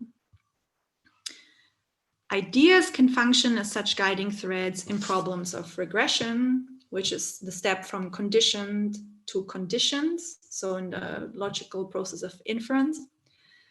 Concerning progression, so rather than moving backwards, going forwards, progression, which takes place in determining judgments as the determination of a genus with an individual, we need a schema, for instance, that can secure the move from universal to particular in judgments of experience, or a guiding thread, or the guiding thread of possible experience in synthetic a priori judgments. So this is all still very close to the critical philosophy, which as a whole, I'm sure you know this, has always dealt with transitions. You know, like Kant was famously trying to overcome the sort of like very heated debate between like rationalism and like empiricism, and his transcendental philosophy in a way was supposed to like build a bridge between these two like incommensurate philosophical schools. And then within the Critique of Pure Reason, etc., it's so much about, you know, the legitimacy of like how to extend, you know, how to get from one element to the other. Schematism chapter is just about that, but it's in general about, you know, in a way, it's like he's like a mediator or something like that. And the notion of transition is very much in line with that. Concerning transitions proper, so the kind of thing that Kant calls an Übergang rather than a guiding thread or a connection or something like that. So concerning transitions, which are the connection of two heterogeneous elements on the same logical level. So we are on the same logical level and we need to go from one to the other. The step The Übergang takes place via a higher order term, which here functions as a bridge. So in order to get from here to here, we have to go over a higher order term, logically speaking, allowing for a lawful, that is, systematic transition. The bridge evoked by Kant in the Opus is thus a higher order term from which the two heterogeneous elements or disciplines or whatever he's concerned with here can also be said to derive logically speaking. So it's their common root, Heidegger would say. In later drafts, Kant questions whether the metaphor of the step is adequate for what he has in mind. And I will quote Howard here because I think he sort of like worked that out so beautifully. So Howard writes, before one lifts one foot to start making the transition, then, and this is now a quote from Kant, one first needs to reflect on whether it should be a step or a leap, or whether on the contrary, a causeway, so the German word is like Fußsteig, or a bridge must be laid out, end quote. Perhaps to emphasize this point, Kant suggests that the transition is not a step, but a bridge. It's another quote from Kant, between metaphysics and physics is still a wide gulf. He uses the Latin hiatus in systemato, where the transition is made not through a step, but through a bridge of intermediate concepts which constitute a special structure, ein besonderes Bauwerk, end quote. So it's sort of like a special structure that is needed to get from one element that is on the same logical level to another. Elsewhere, this image of a special construction is embellished. The transition proceeds via a bridge that demands, a quote from Kant, special extension of pillars and arches, end quote. This transition is a bridge between two banks, between which is a gulf or gap that can neither be stepped nor leaped over. So whereas in the very beginning of the Opus, he sort of had all these ideas, I don't know, he compared it to like, you have to move like an elephant. An elephant always has 3 legs on the floor and you move one, and you look for another stable ground, and then, you will leave 3 on the floor and you will move 1 more leg. Later, he's like, no. It's not a matter of stepping. He also says, we have to step in a way that we touch both sides of the gulf the river banks, or all these metaphors he uses at the same time. And then later he says, no, we have to sort of like build a special architectural structure, which you do not dwell on it. It's not a house or anything like that. It's something you pass through, but it has to be constructed nonetheless. Importantly also, as the manuscript progresses, the necessary transitions that Kant has in mind multiply. While in the beginning, Kant thought that what he had to grapple with was one transition, namely that between metaphysics and physics. The chronologically last convolute, fascicle one, goes as far as to propose 4 complementary transitions. So this is a quote from fascicle 1. I will type it here. So it's 21:17, in case you want to look it up. So first, transition from the metaphysical foundations of natural science to physics. So this is the one that we know he started with. 2, transition from physics to transcendental philosophy. We didn't know about that before. 3, the transition from transcendental philosophy to the system of nature and freedom. 4, conclusion of the universal connection of the living forces of all things in reciprocal relation, God and the world. So how to bridge God and the world, end quote. The question that Howard then poses is whether we can be sure that firstly, the Opus is indeed the bridge over a gap in the critical philosophy. In fact, we do not know. Kant never said so. And this whole interpretation started from Tuschling, but then gained traction with Förster, and since then it has been just accepted as a standard reading. Secondly, however, Howard also questions the nature of the gap at play here. Is the transition of the opus primarily aiming to fill in a gap?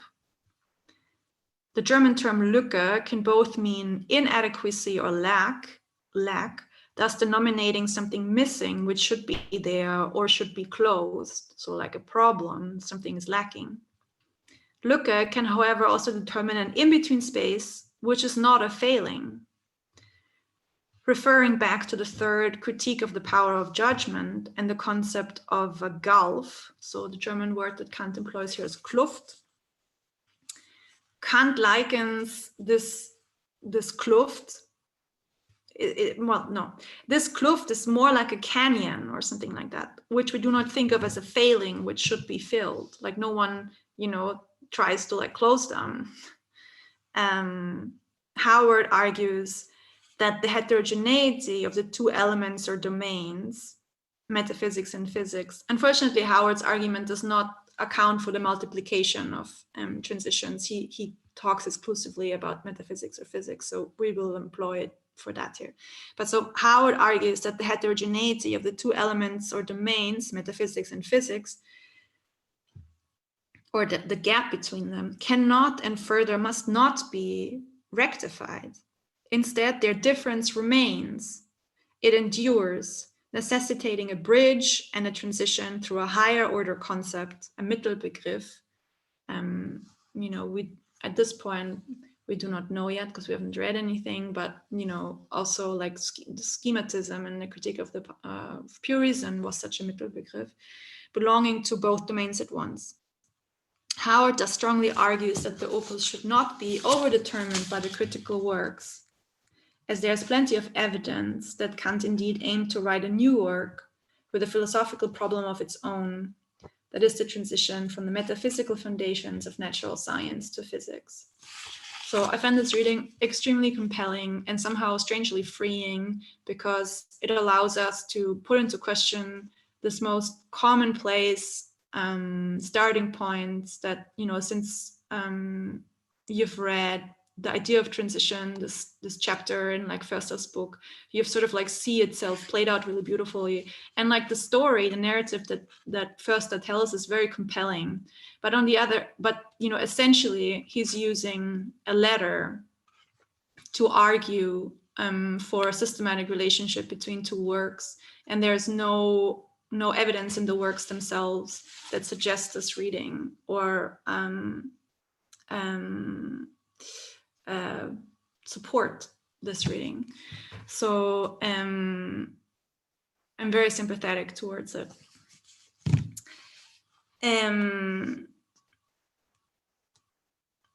So I think it would be good to look briefly at the chronological timeline of the opus. And yeah, just to repeat once more that we are reading the English transition of the manuscript, so the Cambridge edition, which contains, I didn't look it up entirely, but I think it's like 300 pages or slightly under 300 pages of translations, while the German edition consists of 2 books, of which the one has 645 pages and the second book has 624 pages. So it's a highly abbreviated version that you're reading.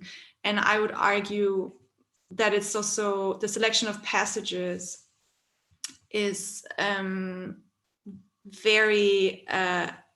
is strongly motivated in the sense that, Förster is one of the main interpreters of the opus and has, as I have sort of like laid out, put forth very forceful, compelling readings. And I would argue that in a certain way, like the selection of passages that he undertook in the opus supports his readings. Whereas, if he would have chosen others, would be less compelling. So I'm just gonna show you, this from if you open like the Opus Postumum, at some point,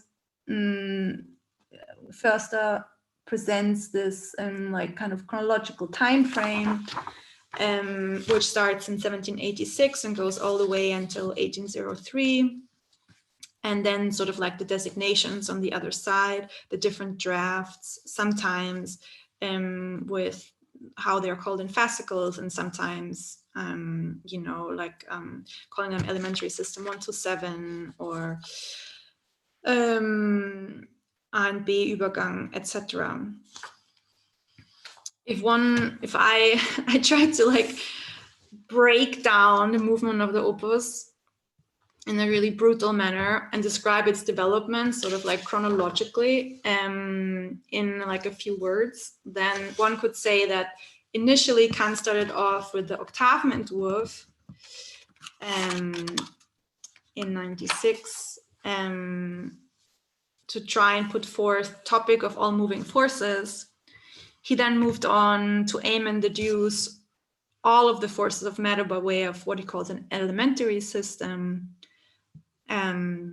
Ether, the concept of a primordial and dynamic matter, plays a fundamental role here as an universally distributed and all-penetrating material that Kant also refers to under the name of caloric or world matter, in order to account for the fundamental characteristics of material bodies like cohesion, rigidity, fluidity, etc. Until around 1799, so, you know, sometime then, Kant sought to deduce the elementary system of the moving forces of matter from the table of categories under the presupposition of the dynamical forces of ether. After April 1799, so we're like really at the middle of this elementary system 1 to 6, Kant can then be seen to have changed his approach, as he no longer treats ether as a problem of physical phenomena. Instead, he now ventures to deduce it as a condition of possible experience. So there is some sort of like first, like subjective, like Atticus called this like a first subjective turn, like in the manuscript. Ether, Kant now claims, is, I think this is my translation, ether is actual because, it is a quote from the Opus, ether is actual because the concept of it, with the attributes we ascribe to it, makes possible the whole of experience.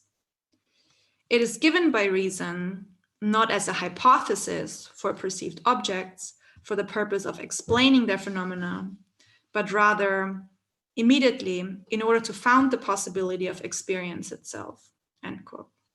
So we can see him here sort of like returning to like major issues of the critique of pure reason in a certain sense. The whole of possible experience is thus said to rest upon the condition of ether. From fascicles 10 onwards, so from the ones we will read together, Kant both turns towards physics, and thus the ending point of the transition, as well as performing a second subjective turn. This means that he now no longer aims to deduce the whole of all moving forces of matter, but rather turns in his quest of accounting for forces towards the subject, asking if it is rather the subject, that is through the subject that we can anticipate all of the forces by way of the subject's reactions, so both in terms of what it can do in the world, but also how it can perceive these forces. So it's both by accounting for the subject's reactions to these forces, as well as the subject's actions upon the world. Fascicle 7 then famously deepens Kant's subjective turn, as it contains what is called his doctrine of self-positing. So this we will discuss in seminar 3. And the final, chronologically last fascicle 1 ends with Kant's return to the doctrine of ideas, as he at last ventured to put forth his system of transcendental philosophy, rather than only the propedeutic to his system. Kant here explicitly addresses the transition between God and the world by way of the human, der Mensch. That's why I propose to read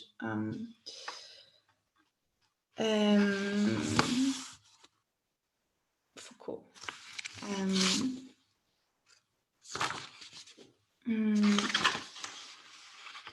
Yeah, so as you will have seen in the outlines of the seminar, the next three drafts, the next three seminars will address 4 drafts. Unfortunately, we only have 4 seminars on all, which is really not very much for such a huge project, but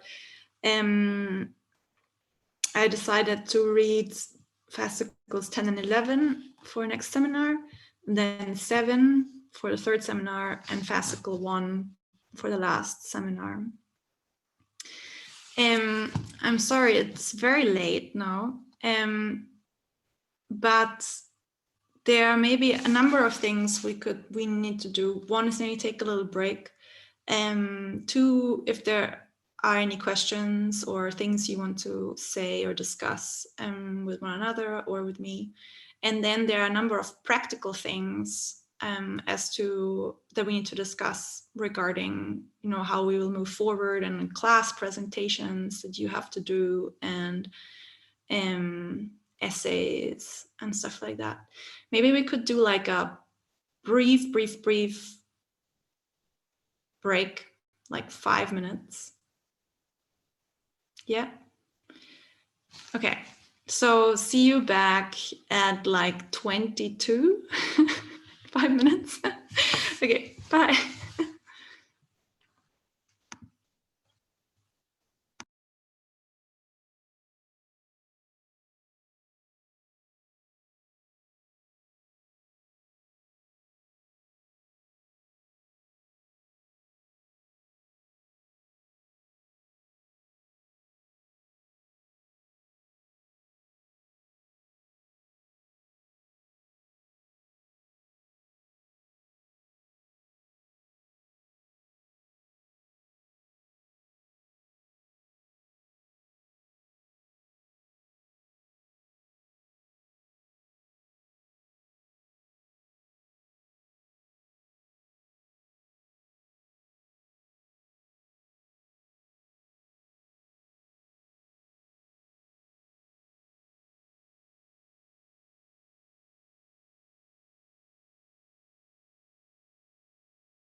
Okay.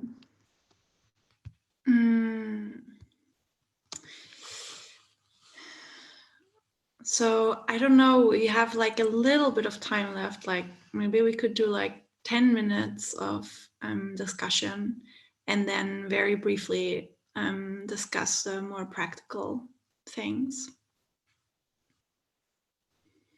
So if you have any questions or comments, problems,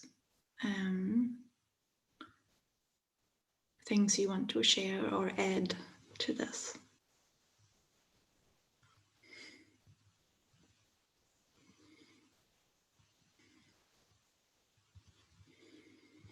If not, it's also totally fine. We can. Has a question. Oh, yes. My question is about the deductions. I understood totally about the transition from metaphysics to physics, but as for the deduction A and deduction B, I didn't quite understand what it was about. Okay, so this is a point in secondary literature that argues, and I've presented the three people, or I've briefly mentioned the three people that have argued that one can find in the Opus Postumum a new deduction. So there are, and not only a deduction of anything, but a deduction of the fact that how it is that all appearances that can never be given to us must conform to these a priori forms that we have, which are, these transcendental forms that are twofold. One's from the understanding, but then there are also the ones of intuition. And there are, in the Critique of Pure Reason, because we have two editions, because, like I said, Kant was a very engaged, publicly engaged thinker who received a lot of criticism after the first edition, and then decided to change things in the second edition, the B, which is referred to as the B edition. They were not always presented side to side, but if one now, like any kind of, this is the German edition by Meiner, it's like the common German edition, then the A and the B edition are presented like, there's always the A edition on the, sometimes there's always the A edition on the left side and the B edition on the right side. And so you can sort of see what Kant added and what he took away, what he changed and what he didn't change. Famously, he did not rewrite at all the schematism section, which without doubt was the most one of the most mysterious pieces of philosophy ever written. That's why it continues to cause that much interpretative force or something. But he completely rewrote the B deduction, and one of them is referred to as subjective, the other objective. The A deduction highlights the role played by the power of imagination, but then Kant was accused of idealism because it was a productive power of imagination, and so he kind of sort of like shied away from it. Heidegger has very beautiful descriptions of this, and he nearly completely writes out the power of imagination from the B deduction, and the understanding plays a much larger role. And and then when it comes to the Opus Postumum, these three people, these three thinkers, so Atticus,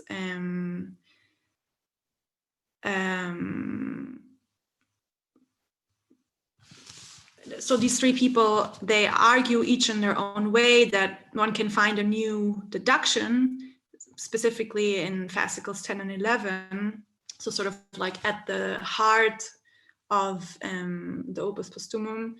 And each of them argued that the deduction sort of like went a new route.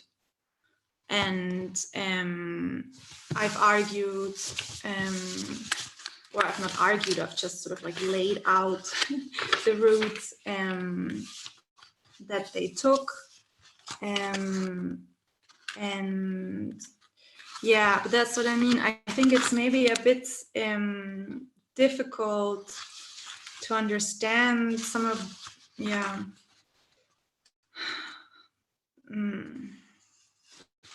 Because of course I did not fully, present sort of like what a deduction is, or in order to be able to fully understand it.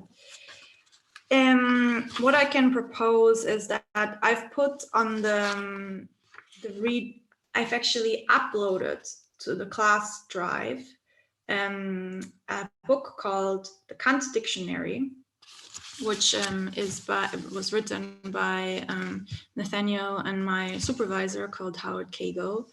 And there's a really excellent section in it on the deductions. Sort of, you can, read in this Kant dictionary, like basically all the specialized terms that you might not fully understand or you might have trouble with, and sort of like this way make your way through certain sections in the Opus Postumum. And if then there are questions or inclarities or something like that, then we can discuss it.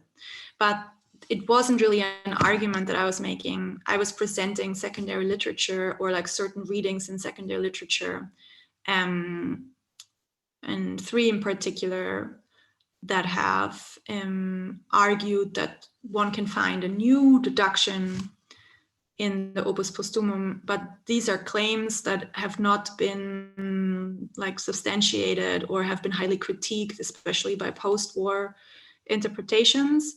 And I'm not sure if anyone currently believes that one can find a new deduction to the Critique of Pure Reason in the Opus Postumum. At least I don't really see how that is possible, just like that.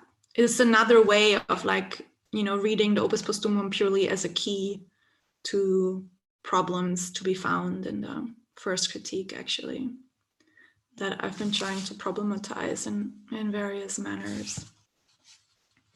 Yeah.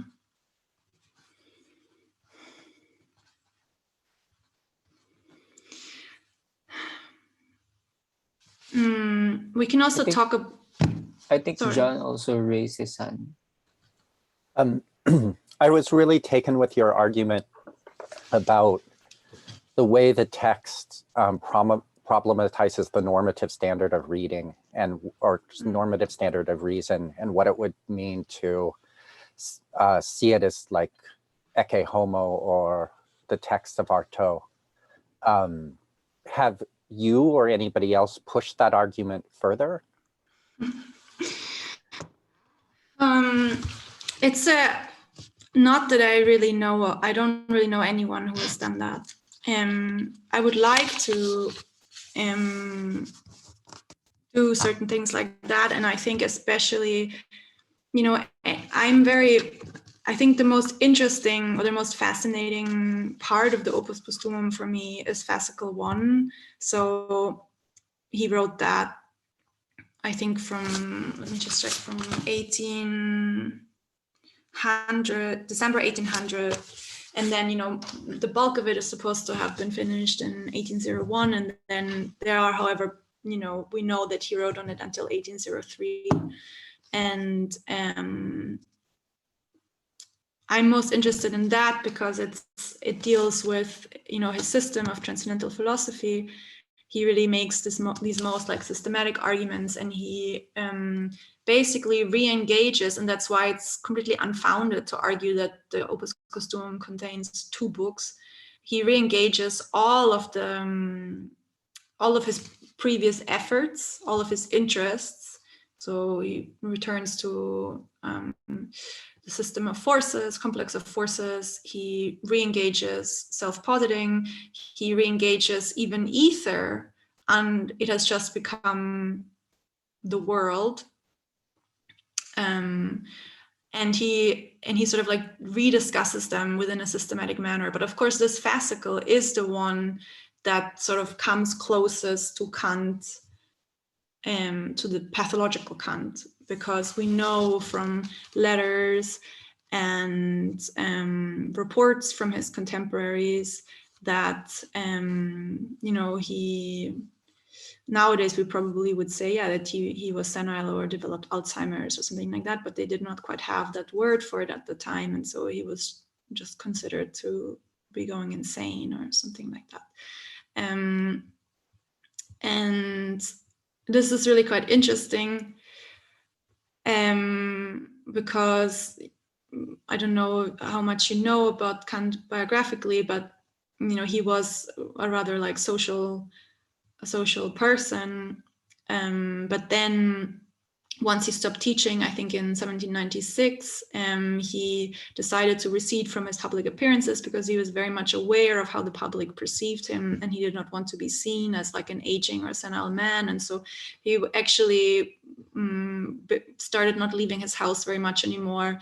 And the sicker he became, the more he was sort of hiding. If he went for walks or in horse carriage rides, they would park directly in front of his house, and then he would like kind of cover himself in like a coat, and then he would walk into the horse carriage, and they would ride somewhere far away into like nature, so where he could then go for a walk, and no one would see how like old and weak he really was. But he did not consider the fact that all these people who would come to share his lunch with him daily would all keep a diary, very well aware of the importance, they would play in the history of philosophy just through having been acquainted with Kant. And so we can read in their diaries very much like literally every single word he has uttered. And they've all written like kind of biographies and stuff like that about him. So we know sort of when his mental well-being started deteriorating, and we can sort of like, one can read the Opus Postumum, especially the last drafts, like alongside these like reports from Bazianski, Hasse, and these people, Schulz, that were around him and came for like nearly daily lunch conversations, and then also sometimes there are overlaps because we find letters from one another in there, and he refers to certain events that happened, and especially everything surrounding Lampe, etc. But I can talk about that a little bit more when we talk about fascicle 1, some of the like biographical evidence around it. But the the question of the normative presupposition of philosophy, that what we're dealing with here is a sane reason, and how to deal with these like philosophical works that essentially put that in question, and how to read them is very tricky.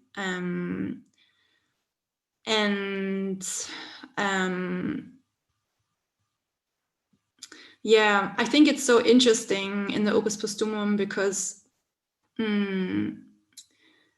on the level of content, especially in the very late, okay, I'll just say this one last thing and then we go on to like practical things, but like on the level of content, we see Kant sort of like approach what has been called like absolute idealism.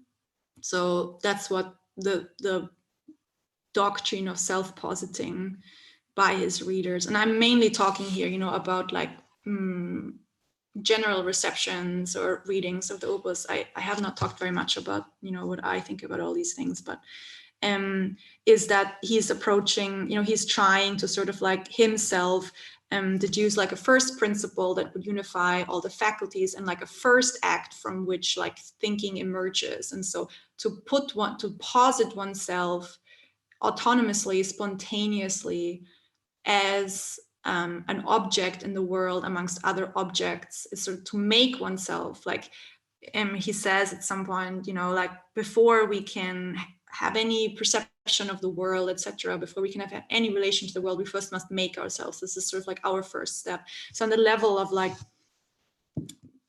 you know, like content, one can read these late drafts as like the epitome of like autonomy and spontaneity and like self-determination, while on the level of the form of the text, we can see someone grappling with the dissolution of form and actually the inability to posit oneself. And as you also say, with Kant's own body aging and failing him.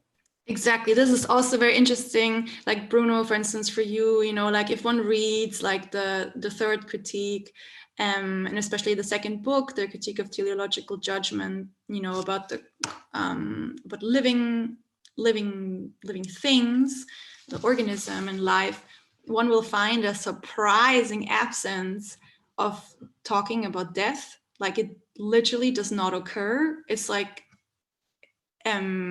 it's not even like a concept. Like I have not checked this, but like I would be surprised if it even occurs once inside the book. But once one sort of like comes to the Opus Postumum and he like re-engages questions of the organism, because he has to confront the question whether organic forces can be part of the topic of forces. And so he really has to re-engage like, you know, issues of the third critique. He does start talking about death and dying. And then famously, only one person has pointed that out, and that is surprisingly Agamben, that Kant refers to the river Styx whenever he, not whenever, but at various points from fascicle 10 until fascicle 1. So the river of the underworld. And one cannot help, I mean, he sort of like likens the river Styx as to a transition. The river Styx was that by which everyone had to swear by, also the gods, and through a sworn oath, basically bridge the gap, one could say, between idea and world, between idea and deed. I swear I will do this, or I swear this is the truth. So in a way confronting a very similar topic to the one that Kant is working with here, but through the figure or through the action of the oath. But of course also the river Styx, you know, is the journey that everyone must eventually embark on. So yeah, death and dying and his own waning of his forces don't only appear on the level of like content, or, you know, what is called like senilia, like just like nonsensical stuff that he scribbles on the page, but I would argue is sort of like structurally included within, especially reading the late fascicles, which are those that I find most interesting, even if there are maybe some of the most mysterious ones or challenging ones to deal with because exactly of that point. Before leaving, and I'm sorry